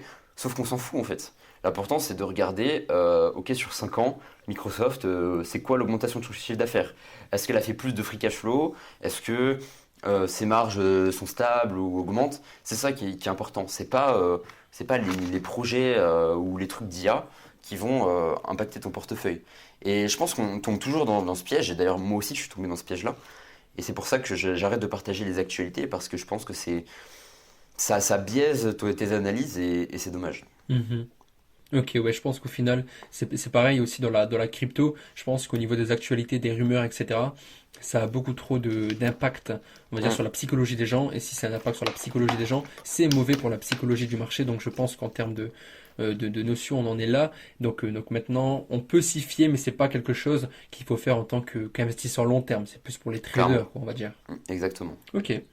Et c'est comme dans l'infoprenariat, il y en a beaucoup qui disent, ok, il faut avoir de l'avance sur le marché. Si tu as, je sais pas, moi, un fuseau horaire différent que le marché français et que tu en avances, bah, c'est une meilleure chose. Je pense moi que c'est complètement faux parce que, ok, il faut eh bien se fier au marché, il faut beaucoup regarder les évolutions, mais tu peux faire monter ton business d'une manière assez lucrative sans pour autant être à cheval sur les actualités et la Mm, manière dont le marché évolue. exactement. T'as, Ok. t'as bien résumé. Ensuite, en 6, il y a une personne qui m'a dit que seulement les professionnels par métier arrivent à tirer des bénéfices sur le long terme en bourse. Ça, je pense que c'est aussi une idée reçue. Et c'est même Mhm, l'inverse. Les particuliers euh, en tout cas, ont plus de chances d'avoir une bonne performance en bourse que des gérants de fonds. Alors, je vais m'expliquer tout de suite. Parce que, en mhm, fait, les gérants de fonds, je suis retombé sur le, le crédit mutuel. J'avais une assurance vie dans une banque assez connue. ok. Et je suis retombé sur les frais et ça fait peur. En fait, tu as 2% de frais de gestion par an. Donc imaginons que tu as une performance de 8% par an. Le gestionnaire, il te prend 2% par an. Donc ça te fait qu'une performance de 6% par Ok. an. Et sans compter les Ouais, ça frais aussi ok. d'entrée. D'entrée, quand tu mets 100 euros, bah, t'as que 98 euros qui sortent parce que tu as 2% de frais d'entrée. En gros, tu as des frais partout. Et ça te fait sous-performer grandement des indices boursiers, par exemple des ETF, qui sont en gros un panier boursier qui va regrouper de nombreuses actions. Et en fait, ces choses-là, donc ces ETF, c'est des indices boursiers à bas coût. Par exemple, imaginons le S&P 500, tu veux acheter le S&P 500, bah, tu vas pouvoir l'acheter Mhm, grâce à un indice boursier. Tu vas avoir 500 entreprises dans un seul produit financier qui s'appelle un ETF. Et cet ETF-là ok. ponctionne très peu de frais en fait. Donc là, on a dit 2% de frais pour des frais de gestion, enfin des fonds de gestion comme ton banquier peut te proposer à 0,1-0,2% de frais par an. Donc ça n'a rien à voir. Et Ouais, ça, c'est 20 fois inférieur, même plus. Donc, ouais, c'est une très bonne chose. exactement, c'est beaucoup plus intéressant. Et c'est pour ça que je dis qu'un particulier, il peut clairement optimiser ça et il peut faire bien mieux que des fonds de gestion parce qu'il y a des études là-dessus aussi, où des gérants Mhm, des fonds de gestion sous-performent sur 10 ans, je crois. C'est 90% enfin 90% des gérants sous-performent leur indice, l'indice de référence qui est le S&P 500. C'est-à-dire qu'en gros, ils font des mauvaises ok. performances par rapport à l'indice de référence. Donc au final, vaut mieux D'accord, investir ok, de très l'autre côté. bien. Donc, au final, un particulier aguerri peut surperformer un professionnel de métier. Et clairement, parce que après, c'est pas les mêmes objectifs. C'est-à-dire que un gérant, quelqu'un qui est dans un fonds, par exemple, dans une banque, en fait, lui, il va avoir des objectifs sur l'année. C'est-à-dire que chaque année, il va devoir rendre des rapports à ses supérieurs en disant, OK, j'ai évité le maximum de risques ce mois-ci, j'ai fait telle ou telle performance, ce qui du coup le rend ultra actif, c'est-à-dire qu'il revend et achète des actions. Et ça, c'est le truc le moins rentable en fait du monde. C'est-à-dire ne pas conserver une action sur le long terme, c'est clairement quelque chose qui t'incite à sous-performer. Et donc en fait, c'est pour ça Mhm, que la plupart des gestionnaires de fonds font des performances qui sont très médiocres en fait. Et c'est pas de leur faute parce que ces gens-là sont compétents, ils ont fait des études en finance. C'est juste ils sont juste sous pression par rapport à des objectifs qu'ils ont quoi. Ok, d'accord, très bien. Tu as très bien répondu à cette idée reçue. Et pour rebondir aussi, j'avais entendu quelque chose aussi sur l'investissement long terme qui disait que ceux qui ont des rendements hallucinants en bourse sont... Il y a trois types de personnes. Ceux qui investissent sur long terme, ceux qui ont perdu les mots de passe et ceux qui sont plus de ce monde. C'est ça. T'as tout résumé. J'ai entendu T'as ça il y a tout pas résumé. longtemps, ça m'a fait rire. Et bah c'est ça. Ouais. Si tu perds ton mot de passe, c'est bien parce que du coup t'as pas les news, les marchés, etc. Donc t'es pas actif en fait. Ouais, et c'est C'est un après biais c'est ciao quoi. psychologique. C'est ça. C'est Ouais, clairement ça carrément. en fait.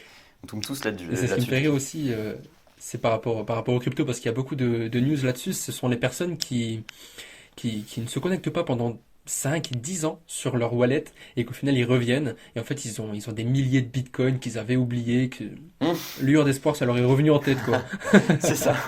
C'est ça en fait. Et c'est bien parce que du coup ils ont dû avoir une sacrée performance quoi. Bah, oui, oui, bien sûr. Et puis je pense que c'est pareil en bourse. Faut pas regarder tous les jours, te connecter pour voir ta plus-value, etc. Tu regardes Hum. vraiment sur 1 an, sur 5 ans, sur 10 ans. Et au final, il est quasiment sûr et certain que sur 20 ans, tu sois en positif et que sur 30 ans, ça devienne exponentiel, quoi. Mais à un point fou. C'est clair. T'as clairement résumé les Ok, choses. Donc on est clairement d'accord là-dessus. ok, super. Alors, septième idée reçue, investir en bourse est une activité qui demande beaucoup de temps et beaucoup d'efforts, ce qui la rend inaccessible aux personnes qui sont occupées. Moi je vais te dire que ma stratégie, alors reprenons. Au début, ça va te prendre un peu de temps, certes, pour te former, Mhm. pour acquérir des connaissances, etc., pour créer ta stratégie. Effectivement, là, ça va prendre 10 12 heures pour vraiment bien te former, et plus si tu as vraiment envie d'être un expert en bourse. Maintenant, pour la gestion de la stratégie, ça prend 5 minutes par mois. Que tu sois sur de l'achat d'actions, que tu sois sur l'achat d'ETF, ça ne va pas te prendre plus de 10 15 minutes par mois, parce qu'en fait, comme on l'a dit, la passivité paye. Et donc, être passif, c'est juste acheter une action et puis partir, quoi. Et donc, c'est pour ça D'accord, que, ok. effectivement, il y a cette idée reçue parce qu'on voit beaucoup de gens sur les graphiques, etc. En réalité, t'as pas besoin d'être dans les graphiques. Tu as juste besoin de regarder quelques éléments pour construire ta stratégie et pour faire tes investissements du mois. Mhm. Mais t'as aucunement besoin de, de passer 1 heure 2 heures par mois pour choisir tes actions. Ça sert à rien. D'accord, ok. Donc Mm. les personnes qui disent non, moi j'ai pas le temps, machin et tout, j'ai un travail, c'est une croyance Ah, limitante, très clairement. bah clairement. Et puis il se passe de beaucoup de choses, quoi. Parce que Ok. l'investissement en bourse, c'est quand même quelque chose d'ultra rentable. Et se dire juste parce qu'on n'a pas le temps de pas investir dessus, je trouve ça quand même dommage, quoi. Mm. Ok, très bien. Très très bien. Après, autre chose aussi, je pense qui fait débat, et c'est le sujet de la huitième idée reçue, c'est investir dans des actions qui sont à bas prix, c'est plus rentable que d'investir dans des actions qui ont un prix élevé. Et là, je vais mettre un exemple, aussi avec la crypto, hein, pour histoire de changer un petit peu les domaines. Il y a des personnes qui veulent pas investir dans le Bitcoin parce qu'il a plus de 20 000 euros ils disent que pour faire x10, eh ben, ça va prendre un temps fou. Et d'autres personnes qui disent, enfin plutôt ces mêmes personnes qui disent qu'ils vont investir dans le Shiba Inu, par exemple, donc le même coin, plutôt shitcoin, parce que lorsqu'il a été listé sur Binance, tu mettais 10 euros, t'avais 10 millions de Shiba, Oui. et donc les gens se sont dit, ok, Ah, j'attends qu'il monte à 1 dollar, et j'ai 10 millions sur mon compte. Donc les gens se disent c'est plus rentable d'investir dans des actifs à bas prix plutôt qu'à haut prix parce qu'ils estiment avoir un meilleur rendement. Moi je pense qu'il faut pas se fier au prix mais plutôt au rendement, mais je pense que tu vas mieux l'expliquer. c'est une bonne question parce qu'effectivement, surtout quand on débute, on se dit ok, t'as l'action, je sais pas, Orange, elle coûte 20 euros, je crois, c'est quelque chose comme ça. Mhm. Et t'as l'action, une Tesla, elle coûte 300 euros. On peut se dire peut-être que l'action Orange, c'est plus simple parce que tu auras plus d'actions en termes de quantité. Maintenant, ce qui compte, c'est la capitalisation qui est derrière. En fait, imaginons Orange, elle a 20 milliards de capitalisation. Mhm. Toi, ce qui va compter, c'est la part que tu as dans ces 20 milliards-là, en fait. Et c'est pas le Mhm. nombre d'actions que tu vas avoir. À la limite, c'est pas important. Ce qui compte, c'est la part que tu as, en fait. Je sais pas comment bien l'expliquer. Mais par exemple, 600 euros dans Tesla, ça aura le même impact que 600 euros dans Orange. Je sais pas comment expliquer, Mhm. mais en fait, le nombre d'actions que tu vas avoir dans ton portefeuille n'influe pas. Ce qui compte, c'est la part que tu auras dans l'entreprise, en fait. Donc, peu importe que l'action elle D'accord, coûte donc si je 1000, 2000. comprends bien, Ouais. ok, donc si je comprends bien, le but n'est pas d'avoir un nombre d'actions spectaculaire, le but étant de prendre en considération la capitalisation, de Oui. prendre le potentiel de rendement, et puis c'est là que tu vas pouvoir te dire, ok, il y a un effet multiplicateur ou pas. Voilà, c'est ça. Mais j'avoue que j'ai du mal à l'expliquer. Mais en fait, c'est vraiment le part d'actions, que tu 200 actions Orange ou 2 actions Tesla, bah, ça peut être la même chose. Parce que si tu as 600 euros Mhm. d'actions Orange ou 600 euros d'actions Tesla, bah, ça va pas changer en fait. T'as la même part entre guillemets dans l'entreprise, quoi. Je sais pas comment bien Ouais. l'expliquer, mais voilà, Bah, le en nombre fait, je d'actions. pense Ouais. que Je sais je pas pense si qu'on a toi du tu mal à vois. l'expliquer parce que c'est une idée reçue qui est étrange et qui est un petit peu, Oui. on va dire, c'est une idée reçue un petit peu imbécile dans le sens où c'est pas ce sur quoi tu dois te concentrer, quoi. Mais ils ont raison de poser la question, tu vois, s'ils savent pas, il n'y a pas de souci. Simplement, c'est vrai que c'est dur Mhm. d'expliquer, c'est dur de l'expliquer, j'ai du mal à me visualiser dans la tête. Mais tout ça pour résumer que au final, que tu aies 1 million de Shiba ou 0,01 Bitcoin, c'est en gros la même chose, quoi. Ça va vraiment dépendre du montant que tu as à Ouais. investir sur ces actifs-là, en fait. Et après, ce sera eh bien à la volonté de l'actif de performer ou pas, en fait. Voilà, c'est ça. On peut le Ok, dire ça comme ça. ok, très Mm. bien. Ok, très bien. Avant-dernière idée reçue, il est toujours préférable de suivre des conseils des experts ou de prendre des décisions d'investissement comme Warren Buffett pour réussir en bourse. Franchement, c'est pas mauvais comme idée. C'est-à-dire que tu vas te baser sur les stratégies de personnes qui ont eu des bons rendements. Buffett, je crois, c'est aux alentours de 15% par an de performance sur des années et des années. Donc c'est quand même très Mhm, impressionnant. Après, il faut savoir que lorsque, par exemple, on copie le portefeuille de Warren Buffett, on n'a pas les mêmes objectifs que Warren Buffett. Warren Buffett, ça se trouve, c'est vrai, c'est là que c'est dangereux. oui, on peut prendre par exemple ses derniers achats d'actions. Je crois que c'était Occidental Petroleum, qui est une action qui est dans l'énergie. Bah, je sais pas pourquoi il l'a acheté. Ça se trouve, il l'a acheté parce qu'il pense qu'il y a un rebond de l'énergie, ou ça se trouve, il pense que sur le Mhm, long terme, sur 20 ans, il va y avoir d'énergie. Et, c'est vrai. et c'est ça qui est dommageable. En tout cas, quand je parle de cette partie Buffett. Après, il y a aussi les experts que tu peux voir par exemple sur Twitter ou sur Zone Bourse. Je sais pas si les gens voient, mais par exemple, tu as une action, et ensuite tu as des recommandations juste à côté, où tu as des gens qui disent achète cette action ou vende des actions. Et ça, par contre, c'est quelque chose qu'il faut absolument pas faire. Vraiment. Le nombre de cas que j'ai avec qui je discute en DM Instagram qui ont perdu de l'argent à cause de ces recommandations d'achat, que ce soit sur Twitter ou sur Zone Bourse, c'est Mhm. terrifiant parce qu'en fait, comme on dit, ils partagent pas la vision qu'ils ont sur l'action, ils partagent pas le temps qu'ils vont acheter l'action, etc. Et donc en fait, on ne sait pas en fait quels sont leurs objectifs et c'est un peu flou. Et ce qui mène parfois à des confusions et du coup à des pertes importantes en capital parce que tu conserves l'action 5 ans alors que le mec il voulait juste la garder un an quoi. D'accord, ok, donc je pense que c'est propre à chacun, c'est à l'individu.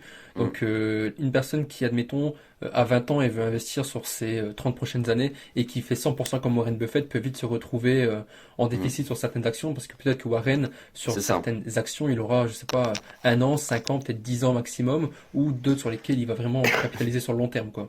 Tu peux t'inspirer de la stratégie de Warren Buffett, tu peux t'inspirer des actions de Warren Buffett. Par contre, recopier le portefeuille de Warren Buffett, c'est quelque chose, je pense qu'il faut pas faire parce que c'est compliqué, on ne sait pas pourquoi il fait ça. Et puis par contre, tout le reste, les analyses financières, etc., on peut aussi s'en inspirer. J'en fais sur mon compte Instagram. Maintenant, Mhm. de là à copier tout ce que je fais sur Instagram, etc., non, parce que c'est votre stratégie, c'est vos besoins, et mes besoins ne sont pas les mêmes que vous, et ça différencie vraiment en fonction des personnes, quoi. D'accord, ok, très bien. Et petite anecdote aussi sur Warren Buffett, parce qu'on verra qu'après il y aura un atelier anecdote. Donc, anecdote de prologue pour Warren Buffett. Je crois qu'il avait investi, je crois que c'était 1 milliard en 88 sur Coca-Cola. Et puis aujourd'hui, à Oui, l'année, ça lui rapporte bah, quasiment bien 1 milliard de dividendes. Donc, ce qui fait plusieurs centaines de fois le salaire du PDG de Coca-Cola. Donc, ce qui est vraiment spectaculaire, quoi. ah, c'est la puissance des dividendes croissants. Imaginons vous recevez un dividende, ensuite il augmente de 10%. Donc au départ, c'est rien, tu vois, c'est 1% de ton investissement. Imaginons que tu mets 100 euros, c'est 1 euro de dividende, tu te dis c'est que dalle. Au final, tu Mhm. regardes sur 30 ans, et puis bizarrement, tu commences à recevoir 30% de la somme que tu as investie au départ. C'est quand même pas mal. Et puis ensuite, ça fait Ça, 60%, 90%. Et au final, tu t'en arrives à des rendements de Warren Buffett où c'est incroyable, c'est exceptionnel. c'est spectaculaire ce qu'il fait. C'est un truc de malade. Exactement. Et c'est ça, d'acheter des actions de qualité qui versent des dividendes croissants. C'est un cheat code de l'investissement. Parce que C'est ça. ça va te permettre non seulement d'avoir des entreprises qui te sécurisent, qui sont globalement grandes, etc. Et d'avoir des stratégies de qualité qui te permettent de sauvegarder entre guillemets ton capital tout en recevant des dividendes. Mhm. Donc pour moi, en tout cas, pour mon objectif personnel, c'est clairement la meilleure stratégie qui est de recevoir un complément de revenu sur le long terme. Ok, très bien. Ça me rappelle une phrase aussi qu'il y a une personne qui avait dit en interview, donc je ne sais plus c'est qui, c'est un investisseur immobilier, et il a dit ça te prendra 10 ans, ça te prendra 15 ans pour devenir riche du jour au lendemain. Et je pense que ça rejoint un petit peu le principe du dividende croissant en fait. Donc c'est clairement ça. C'est clairement ça, c'est sur le long terme. Ok. Il faut pas être pressé. Je pense que c'est une des choses très importantes dans l'investissement. Ok, très bien. Bon, c'était super sur cette neuvième idée reçue. Du coup, la dixième maintenant. Est-ce qu'il est obligatoire d'utiliser des outils qui sont payants pour faire ses propres choix en bourse, comme il y a une personne qui m'a dit qui était découragée du fait de ne pas Hum. savoir choisir ses actions parce qu'il voyait des experts qui avaient donc des abonnements sur des outils qui leur permettaient de choisir comme il se doit des actions. Donc, comme tout, je pense que c'est un gain de temps en fait. C'est-à-dire que Mhm. tu vas pouvoir. Alors, c'est pas nécessaire d'avoir ces outils d'analyse-là. Par contre, si tu fais beaucoup d'analyses, effectivement, tu vas perdre beaucoup de temps avec les outils gratuits. Parce qu'il faut aller chercher les indicateurs sur tel ou tel site, etc. Donc ça prend un peu plus de temps. Maintenant, c'est tout à fait faisable de se dire, ok, bah, je vais prendre que des sites gratuits et on s'arrête là. Donc, je dirais oui, c'est faisable de prendre des sites gratuits. Je peux en donner quelques-uns. Morning, par exemple, qui est un site d'analyse Mhm. qui est relativement fiable sur les grandes entreprises. Zone Bourse, qui est aussi un site que j'utilise beaucoup, là où j'ai la version payante, qui me fait un gain de temps. Il y a une version gratuite où tu peux être sur une demi-heure par jour. Et je suis en train aussi de tester Guru Focus, qui lui est semi-gratuit aussi, où tu as une partie des données, Ok. mais c'est des données très intéressantes. Donc voilà, trois sites si tu veux aller chercher euh, pour tes actions. D'accord, ok, très bien. Bah écoute, je te remercie d'avoir répondu à toutes ces idées reçues. Je pense que ça va vraiment intéresser le plus grand monde parce que tu as déconstruit ces idées reçues aussi bien pour que ce soit compréhensible par une personne qui commence que par une personne qui est déjà, on va dire, assez intermédiaire en bourse. Donc Hmm. franchement, tu t'es très bien débrouillé sur ça. Ah bah merci Et beaucoup. donc, J'ai bah, aussi avec j'ai plaisir. aussi un excellent intervieweur. Je te remercie, je te remercie. Franchement, ça me fait plaisir. Et puis là maintenant, on va passer à un atelier aussi. Donc deuxième surprise, ça va être les anecdotes. Donc je vais te poser des questions sur des choses que tu as potentiellement vécues donc dans ta carrière en bourse. Allez, Donc dis-moi. aujourd'hui, sauf que là, j'ai pas demandé à mon audience de me citer des anecdotes. J'ai D'accord. demandé plutôt à ChatGPT parce que Ah, maintenant, donc, il faut s'utiliser des intelligences artificielles. Et donc, j'ai dit à ChatGPT, OK, et je vais interviewer une personne qui est donc en bourse et qui a fait ça de son métier. Donne-moi des anecdotes à lui proposer pour que ce soit bien fascinant en matière de réponse. que je dise des anecdotes là du coup? Non, non, je vais te Ah ok, poser des questions, dis-moi. donc ça va être des anecdotes et toi, tu vas nous expliquer un petit peu ce que tu as vécu à cet égard. Eh bien, dis-moi, Ok? je suis tout oui. Ok, alors première anecdote, est-ce que tu peux nous partager une histoire sur un investissement boursier qui s'est avéré totalement inattendu, avec un résultat surprenant auquel toi tu t'y attendais pas en fait? C'est une bonne Ça peut être question. aussi bien positif que négatif. C'est une bonne question. Comme je t'ai dit, sur le premier Intel, je m'y attendais, c'est-à-dire que c'est une entreprise de mauvaise qualité, donc ça ferait pas partie de l'exemple. Qu'est-ce que je pourrais te citer? Je pense que avoir acheté Alphabet, qui est l'entreprise Mhm, mère de Google, donc je l'ai acheté vraiment au moment où tout le monde disait ouais, Google c'est fini, il y a l'intelligence artificielle qui est morte, etc. Et mhm. au final j'en ai acheté plein à ce moment-là. Vraiment, j'ai mis tous mes investissements dessus. Euh, la- Ok, donc ça représente aujourd'hui ma plus grosse position. Donc c'est 12% de mon portefeuille. Et à ce moment-là, je pensais pas que ça allait revenir aussi vite. Parce que Alphabet, je crois actuellement, c'est dans mon portefeuille 25 à 30% de plus-value. Et, d'accord, ok. depuis janvier, donc j'ai acheté ça en janvier. Et je pensais vraiment que ça continuerait à baisser. parce que vraiment les gens étaient ultra pessimistes sur l'action. Et en Mhm. réalité, quand tu regardes les fondamentaux, c'est une des actions les plus exceptionnelles que tu peux avoir dans le portefeuille parce que elle a un chiffre d'affaires qui est aussi, évidemment, c'est pas un conseil en investissement, mais c'est un chiffre d'affaires haussier. Bon, elle verse pas de dividendes malheureusement, mais elle rachète ses actions, donc c'est-à-dire qu'il y a moins d'actions en circulation. Donc ça veut dire que toi, tu as plus de profit dans ta poche. Euh, Mhm. Ça raréfie l'offre, c'est ça? Exactement, c'est tout à fait ça, tu l'as bien résumé. Ok, Des marges très ok. intéressantes, etc. Donc, qu'en plus, quand tu analyses le business en général, tu vois qu'ils sont plutôt bien placés sur l'intelligence artificielle. Donc, pour moi, c'était même pas Mhm. un pari qui était risqué, entre guillemets. Et j'en ai acheté plein. Et aujourd'hui, j'ai une belle plus-value sur Alphabet. Alors, évidemment, ça peut être la chance, hein. Moi, je me décris pas comme un devin. Mais Ouais, ouais, ouais. je pense que effectivement, ça, c'est la plus grande surprise que j'ai pu avoir en bourse. D'accord, ok. Il y a aussi une personne qui avait dit le meilleur moment pour investir, c'est lorsque le sang coule dans les rues. Donc Ouais, soit quand il y a des personnes qui sont mm, complètement pessimistes eh bien, au sujet d'une clairement. action, ou alors quand les marchés sont au plus bas, qu'il y a des personnes qui commencent à être liquidées au plus haut point, c'est là qu'il faut vraiment aller se gaver, quoi. Exactement. Là, tu vois, le marché, il redevient optimiste. À ce moment-là, moi, tu vois, Mhm. je temporise mes investissements. Alors qu'en janvier, j'ai fait que acheter, quoi. Donc, vraiment, c'est une question de.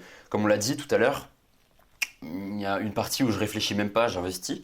Et puis, tu as une partie où tu peux timer quand même un petit peu. Si tu t'y connais, tu regardes les bons critères, ça peut être sympa, quoi.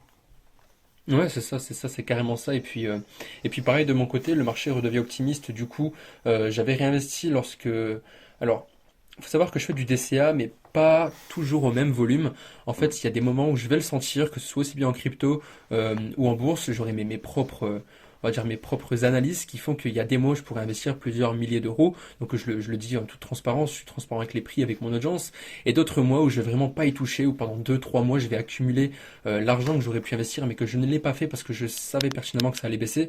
Bon, des fois ça a été gagnant, des fois ça a été perdant parce que j'ai pas de boule de cristal, Mm. malheureusement. Et puis je pense que bah, du coup c'est pareil pour tout le monde en DCA, ou alors il y a des personnes qui ferment complètement les yeux au niveau du volume investi, quoi. Exactement. T'as tout à fait résumé la pensée. C'est vraiment pas de timer, mais essayer de profiter quelquefois des bas de marché et ça nous réussit quelquefois, quoi. Ok, très bien. Et donc, deuxième anecdote, et ça va m'intéresser parce que très souvent, je prends des décisions d'investissement sur le métrique que je vais te citer dans un instant. Du coup, c'est, as-tu déjà pris une décision d'investissement basée sur l'intuition ou un pressentiment? Si oui, comment ça s'est passé de ton côté? L'intuition, un pressentiment. Je t'avoue que j'essaye d'éliminer les biais psychologiques quand j'investis. Donc je vais pas te Ok. mentir qu'il y a très peu d'intuition ou de psychologie, mais il y a dû en avoir quelques-uns. Attends, je réfléchis. Je dirais, j'ai investi dans BlackRock, qui est une société de gestion d'investissement Mhm. qui va proposer les fameux Qui est ETF, énorme d'ailleurs. qui est énorme, et qui va vous proposer justement les fameux ETF que je vous ai dit tout à l'heure. Et Mhm. j'ai une intuition personnelle qui est que cette entreprise-là euh, est la meilleure entreprise en analyse fondamentale que j'ai pu avoir sous mes yeux. Et D'accord, c'est-à-dire ok. que, et l'intuition que j'ai justement sur cette entreprise-là, c'est-à-dire qu'ils ont la partie management de portefeuille avec les ETF, etc. Et tu as une partie qui s'appelle Aladdin, qui est une partie qui gère, je crois, 9000 milliards d'actifs et qui est en relation avec des États, Incroyable. etc. C'est exceptionnel. Et en gros, Incroyable. c'est même pas une personne qui est derrière, c'est une sorte d'intelligence artificielle qui va gérer automatiquement les placements, etc. Et qui va permettre Ouais, d'avoir Aladdin, quoi, ouais, ouais, ouais. Exactement. Et j'ai une intuition de me dire que cette boîte-là, évidemment, c'est toujours pas un conseil en investissement, mais que cette boîte-là va devenir une des. Et Aladdin va devenir une chose encore plus grande dans les années à venir. C'est pour ça que j'investis D'accord. sur BlackRock. Et je pense que c'est la grosse intuition que j'ai en bourse, parce que c'est pas basé uniquement que sur des chiffres. Mhm. Mais voilà, globalement, j'essaie de pas trop avoir d'intuition en bourse, même si ça serait cool, tu vois, c'est toujours sympa d'avoir des intuitions. Euh, C'est vrai, ouais. voilà. BlackRock, qui de mémoire propose un ETF Bitcoin. C'est possible, je crois que tu as raison effectivement là-dessus. Ouais, il me semble Euh, qu'il y avait une rumeur sur ça. Cette rumeur a été C'est avéré vrai de mémoire, donc un ETF Bitcoin. Et depuis BlackRock, il y a pas mal d'autres institutions qui sont pas mal sous gestion, qui proposent un ETF Bitcoin. Donc soit ils ont accès à des informations auxquelles nous n'avons pas accès, Hmm. soit ils sont fous, soit ils ont envie de prendre Bitcoin à partie pour l'économie mondiale, quoi. Peut-être, on sait pas, hein. Moi, j'avoue que j'ai pas de position sur les cryptos, donc ça Ok. c'est. Moi de mon côté, j'ai aussi fait deux investissements sur l'intuition. Mhm. Pour l'anecdote, la première étant sur Total. Total, j'avais investi, D'accord. il me semble, c'était en 2020. Ah, c'est intéressant Aujourd'hui, ça. Oui, bah oui, aujourd'hui j'ai un forcément, rendement hein. qui est Ah pas oui, mal. Je- effectivement, Là, je saurais pas te dire je suis à combien, mais c'est plus de 30%, c'est sûr. c'est énorme. Et donc, Mm. ça, c'est le premier qui était donc le gagnant. Et le deuxième, alors là, vraiment, tu vas rigoler, je pense, pour ceux qui nous écoutent également. Je commençais en crypto et puis il y avait donc le Shiba Inu qui est sorti, le fameux. Ah oui, Et puis, d'accord. je me suis dit, voilà, je me suis dit, il y a vraiment aucun fondamental. Je vais poser vraiment euh, des clopinettes dessus, puis on va voir ce que ça donne, quoi. Donc, j'avais mis entre 50 et 70 euros, un truc dans le genre, hein. Donc, il y avait, tu sais, il y avait les chiffres. Il y avait Oui. plusieurs dizaines de millions d'unités de Shiba. Enfin, vraiment, c'était absolument bizarre. Et puis, quelques mois plus tard, je sais même pas si on parlait en mois ou plutôt en semaines, donc j'ai mis 50 à 70 euros et j'ai récupéré 1002, 1003. C'est impressionnant, incroyable. C'est impressionnant, mais là, tu vois, après, j'ai pas retiré parce que j'ai eu les yeux Ah, plus gros que mm. le porte-monnaie. J'ai retiré quand c'était redescendu 800, 900. Et si aujourd'hui on fait on va dire le prorata par rapport à ce que ça me donnerait aujourd'hui, bah, je reviendrai donc à mon investissement initial qui est de 50, 70 euros parce que bah, ça s'est complètement tombé, parce qu'il n'y a aucun fondamental et que cette monnaie, elle est Ouais, elle vaut rien, quoi. absolument, voilà, elle vaut rien, on va dire ça. Non, mais c'est bien, Donc voilà. c'est une belle anecdote. Faut avoir du courage pour C'est investir vrai que c'est une belle dessus, quoi. anecdote. Mais encore une fois, c'est pas ce que je conseille et c'est Ouais. notamment aussi pour les investisseurs débutants. Ne mettez pas dans les shitcoins et les mêmes coins, les mêmes Mm. coins, parce que c'est pas corrélé à quelque chose de concret. C'est quelque chose de vraiment très volatile et spéculatif. Donc ne le faites pas. Même s'il y en a qui ont pu avoir des rendements assez impressionnants, vaut mieux aller sur des choses de concret, quoi. T'as tout à fait raison. Mm. Ok, donc troisième anecdote, est-ce que il t'est déjà arrivé une situation où tu as fait face à une grave erreur d'investissement et comment tu as réussi à t'en sortir? Je pense que Intel est une des plus Toujours la grosses. fameuse. Ah non, mais là, je te jure, c'est n'importe quoi. En Aucun placement de fait, produit pour Intel pour le coup. bah là, il n'y a pas de conseil d'investissement, n'achetez pas Intel. Là, c'est. Parce qu'en fait, j'avais suivi une formation à l'époque Mhm, qui avait une stratégie qu'on peut appeler value, qui se concentre sur la valeur de l'entreprise et qu'elle soit sous-évaluée en fait. Et donc, il utilisait des ratios de valorisation, etc., pour déterminer quelle société utiliser. En fait, il utilisait des ratios, on va dire, que je me rends compte aujourd'hui, c'est totalement inconscient de faire ça. Mais si je peux citer, c'est le BVPS, c'est en gros ce que possède l'entreprise. C'est tous les actifs de l'entreprise. Imaginons, c'est des mhm, usines, etc. Et donc, par rapport à ce ratio-là, Intel était pour lui sous-évalué. Parce qu'en plus, il avait un PER de 6, Price Earning Ratio, c'est en gros c'est les bénéfices par rapport à la capitalisation boursière. Donc, il était de 6. On attend généralement qu'il soit. On peut dire qu'en dessous de 10, une action est vraiment fortement sous-évaluée. Bon, il faut aussi regarder d'autres ratios, mais globalement, on pouvait dire ça. Donc, pour lui, selon lui, d'après ce que j'avais vu dans la formation, Intel était sous-évalué. C'était vraiment à mes débuts d'investissement. Donc, j'achète Intel, mhm. tout va bien, tout se passe bien. Je commence même à faire une plus-value latente. Je me dis, c'est génial, etc. Et en fait, je me rends compte que j'ai regardé que ça, en fait. Et j'ai pas regardé le chiffre d'affaires, les bénéfices, j'ai même pas regardé la La situation de croissance, l'entreprise, etc. et même la situation de Ok. l'entreprise, etc., par rapport à ses concurrents. Et je vois, ça commence à faire moins 10, moins 20, moins 30, jusqu'à moins 50%. Et là, je me dis, Non, merde. si, si. Et comme j'avais mis une grosse somme sur Intel, parce que, après tout, elle était sous-évaluée, etc., machin, je dis, ah ouais, c'était chaud en vrai. C'était chaud, sachant que, voilà, à l'époque, c'était quand même des sous que j'investissais et que j'en avais peut-être besoin, quand même, pas à long terme, pas à court terme, mais à moyen terme. Donc, j'étais quand même déçu. Mhm. Et là, je me dis, ok, bah, bon, qu'est-ce qu'on fait? Donc, du coup, j'ai revendu à moins 30%, je crois, Intel. Donc j'ai quand même fait une sacrée moins-value. Mais je me dis, ça me sert de leçon, quoi. Ok. Ça me sert de leçon. Et depuis, j'ai jamais refait, enfin, j'ai jamais utilisé les mêmes ratios. Et du coup, Mhm. voilà, aujourd'hui, ça se passe mieux parce que voilà, je me dis que Intel, au final, était une bonne leçon. Mais ça m'a coûté cher. Ça m'a coûté cher. Ça m'a coûté Ouais, très c'est cher. vrai, ça c'est une leçon d'investissement que tu t'es fait, et du coup c'est très bien que tu la partages, parce que ça va pouvoir aider pas mal d'entre les personnes qui nous écoutent. Donc je pense que tu as bien réagi par rapport à cette erreur d'investissement, et au final tu en as tiré des leçons, qui fait que maintenant tu te concentres sur des Mm. métriques qui sont concrètes, et pas sur juste parce qu'elle est sous-évaluée, quoi. Voilà, c'est ça.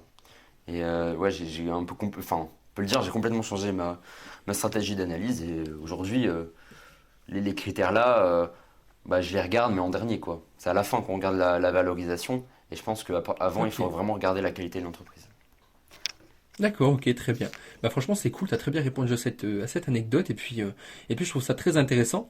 Maintenant, quatrième anecdote, et je pense que du coup là, ça se verra comme le nez au milieu, d'une figure. C'est, as-tu déjà vécu une expérience, d'investissement qui a été compromis par un événement inattendu et qui a eu donc un impact significatif sur tes investissements? Un impact significatif. Attends, laisse-moi Moi, je réfléchir. pensais par exemple au Covid, mais je pense pas que tu étais aussi, on va dire, étalé en bourse au Covid qu'aujourd'hui. Non. Donc, je pense pas que ça a eu fortement un impact. Mais aujourd'hui, est-ce qu'il y a eu un événement, quelque chose, même un événement La, interne d'une seule et même entreprise spécifiquement, qui a eu un impact? la guerre en Ukraine Ok. était quelque chose. Je crois que ça a quand même bien baissé à ce moment-là, hein. Surtout les portefeuilles européens qui ont été Mhm. très touchés par ça. Et je me souviens effectivement que la guerre en Ukraine a fait vraiment baisser beaucoup la partie Europe que je peux avoir dans mon portefeuille. Et effectivement, c'était un moment qui a touché mon portefeuille.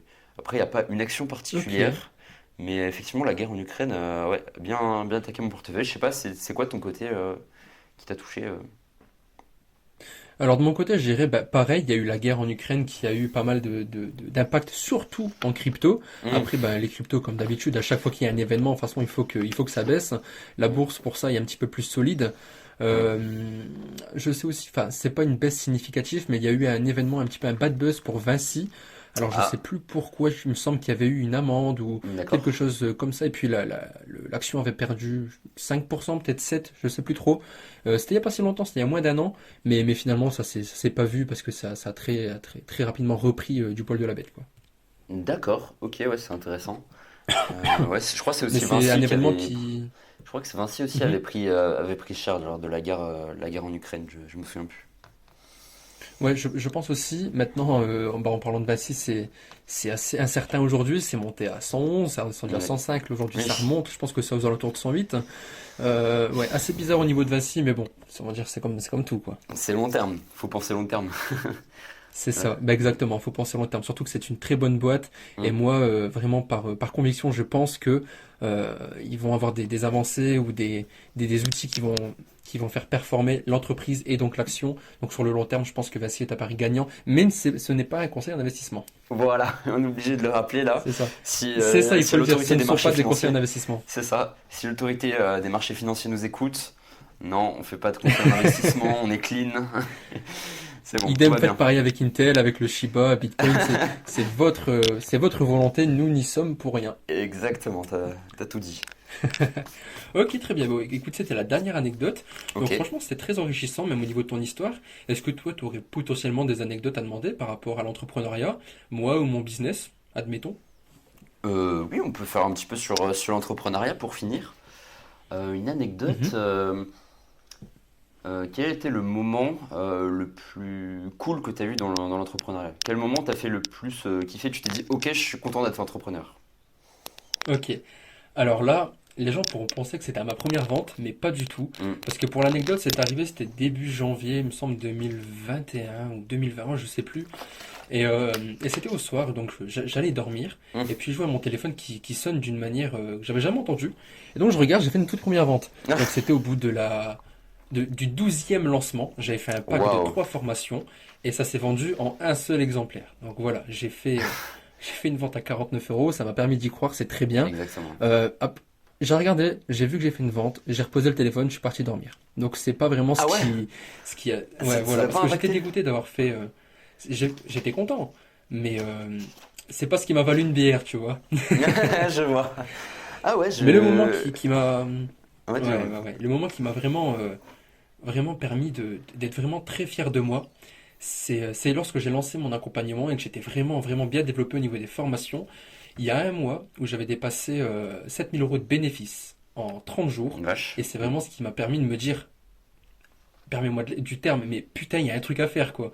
Et Hmm. donc, finalement, j'ai aidé des personnes spectaculaires qui ont augmenté d'une manière spectaculaire mon activité d'eux-mêmes. Donc, j'étais super content. Donc, voilà pour cette anecdote-là, parce que celle-ci, elle est mémorable.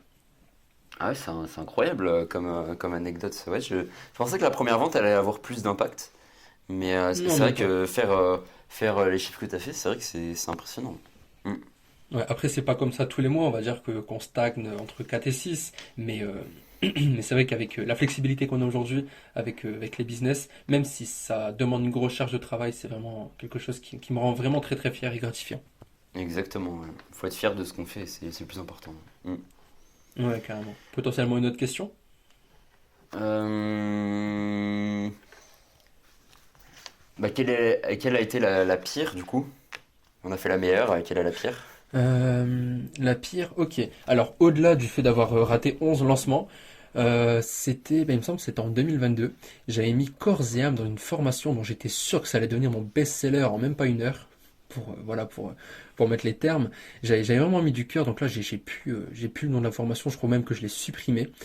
Alors, je pensais que ça allait être un best-seller, donc je lance la formation, je prépare mes emails, mes petits messages Telegram, la petite story Hmm. Instagram, et j'ai fait quoi? Allez, en moyenne, je faisais 10, 15 ventes sur des formations entre 100 et 300 euros. D'accord. J'en ai fait deux sur 4 jours, Ah, donc deux ventes, et j'étais dégoûté. Là, vraiment, ça m'a impacté émotionnellement, alors que je suis le premier à dire qu'il faut pas mettre les émotions dans l'entreprise. Ça m'a impacté émotionnellement, et j'étais vraiment pas bien, et je me suis remis en question vraiment, vraiment beaucoup au niveau de cette expérience qui, je l'estime, est la pire. d'accord, ah oui, c'est vrai que ça fait longtemps que tu es dedans, tu as toujours des attentes sur les lancements que tu te fais, tu te dis ok, au minimum je fais ça, etc. Et quand tu fais moins que le Ouais, minimum, ouais, c'est ouais. vrai que psychologiquement c'est dur, hein. Ouais, carrément, carrément, c'est très très dur même, et puis voilà, c'est ce que j'estime être la pire des anecdotes. D'accord, ok. Quelle est la meilleure rencontre que tu aurais fait dans l'entrepreneuriat? La meilleure rencontre. Oui.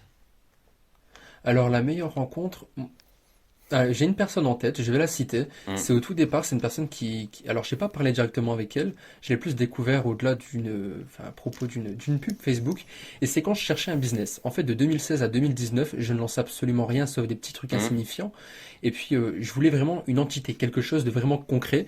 Et je savais absolument pas dans quoi me lancer. Tu sais, il y avait le bruit du dropshipping, e-commerce, Oui. affiliation, ce genre de choses. Et je trouvais pas ce dans quoi moi je pourrais me plaire. Et je suis tombé sur une publicité de Antoine BM Ah, qui à l'époque faisait des formations uniquement pour apprendre aux gens à devenir infopreneurs grâce à un sujet d'expertise. Donc aujourd'hui, il a un petit peu changé, mais pas tant que ça.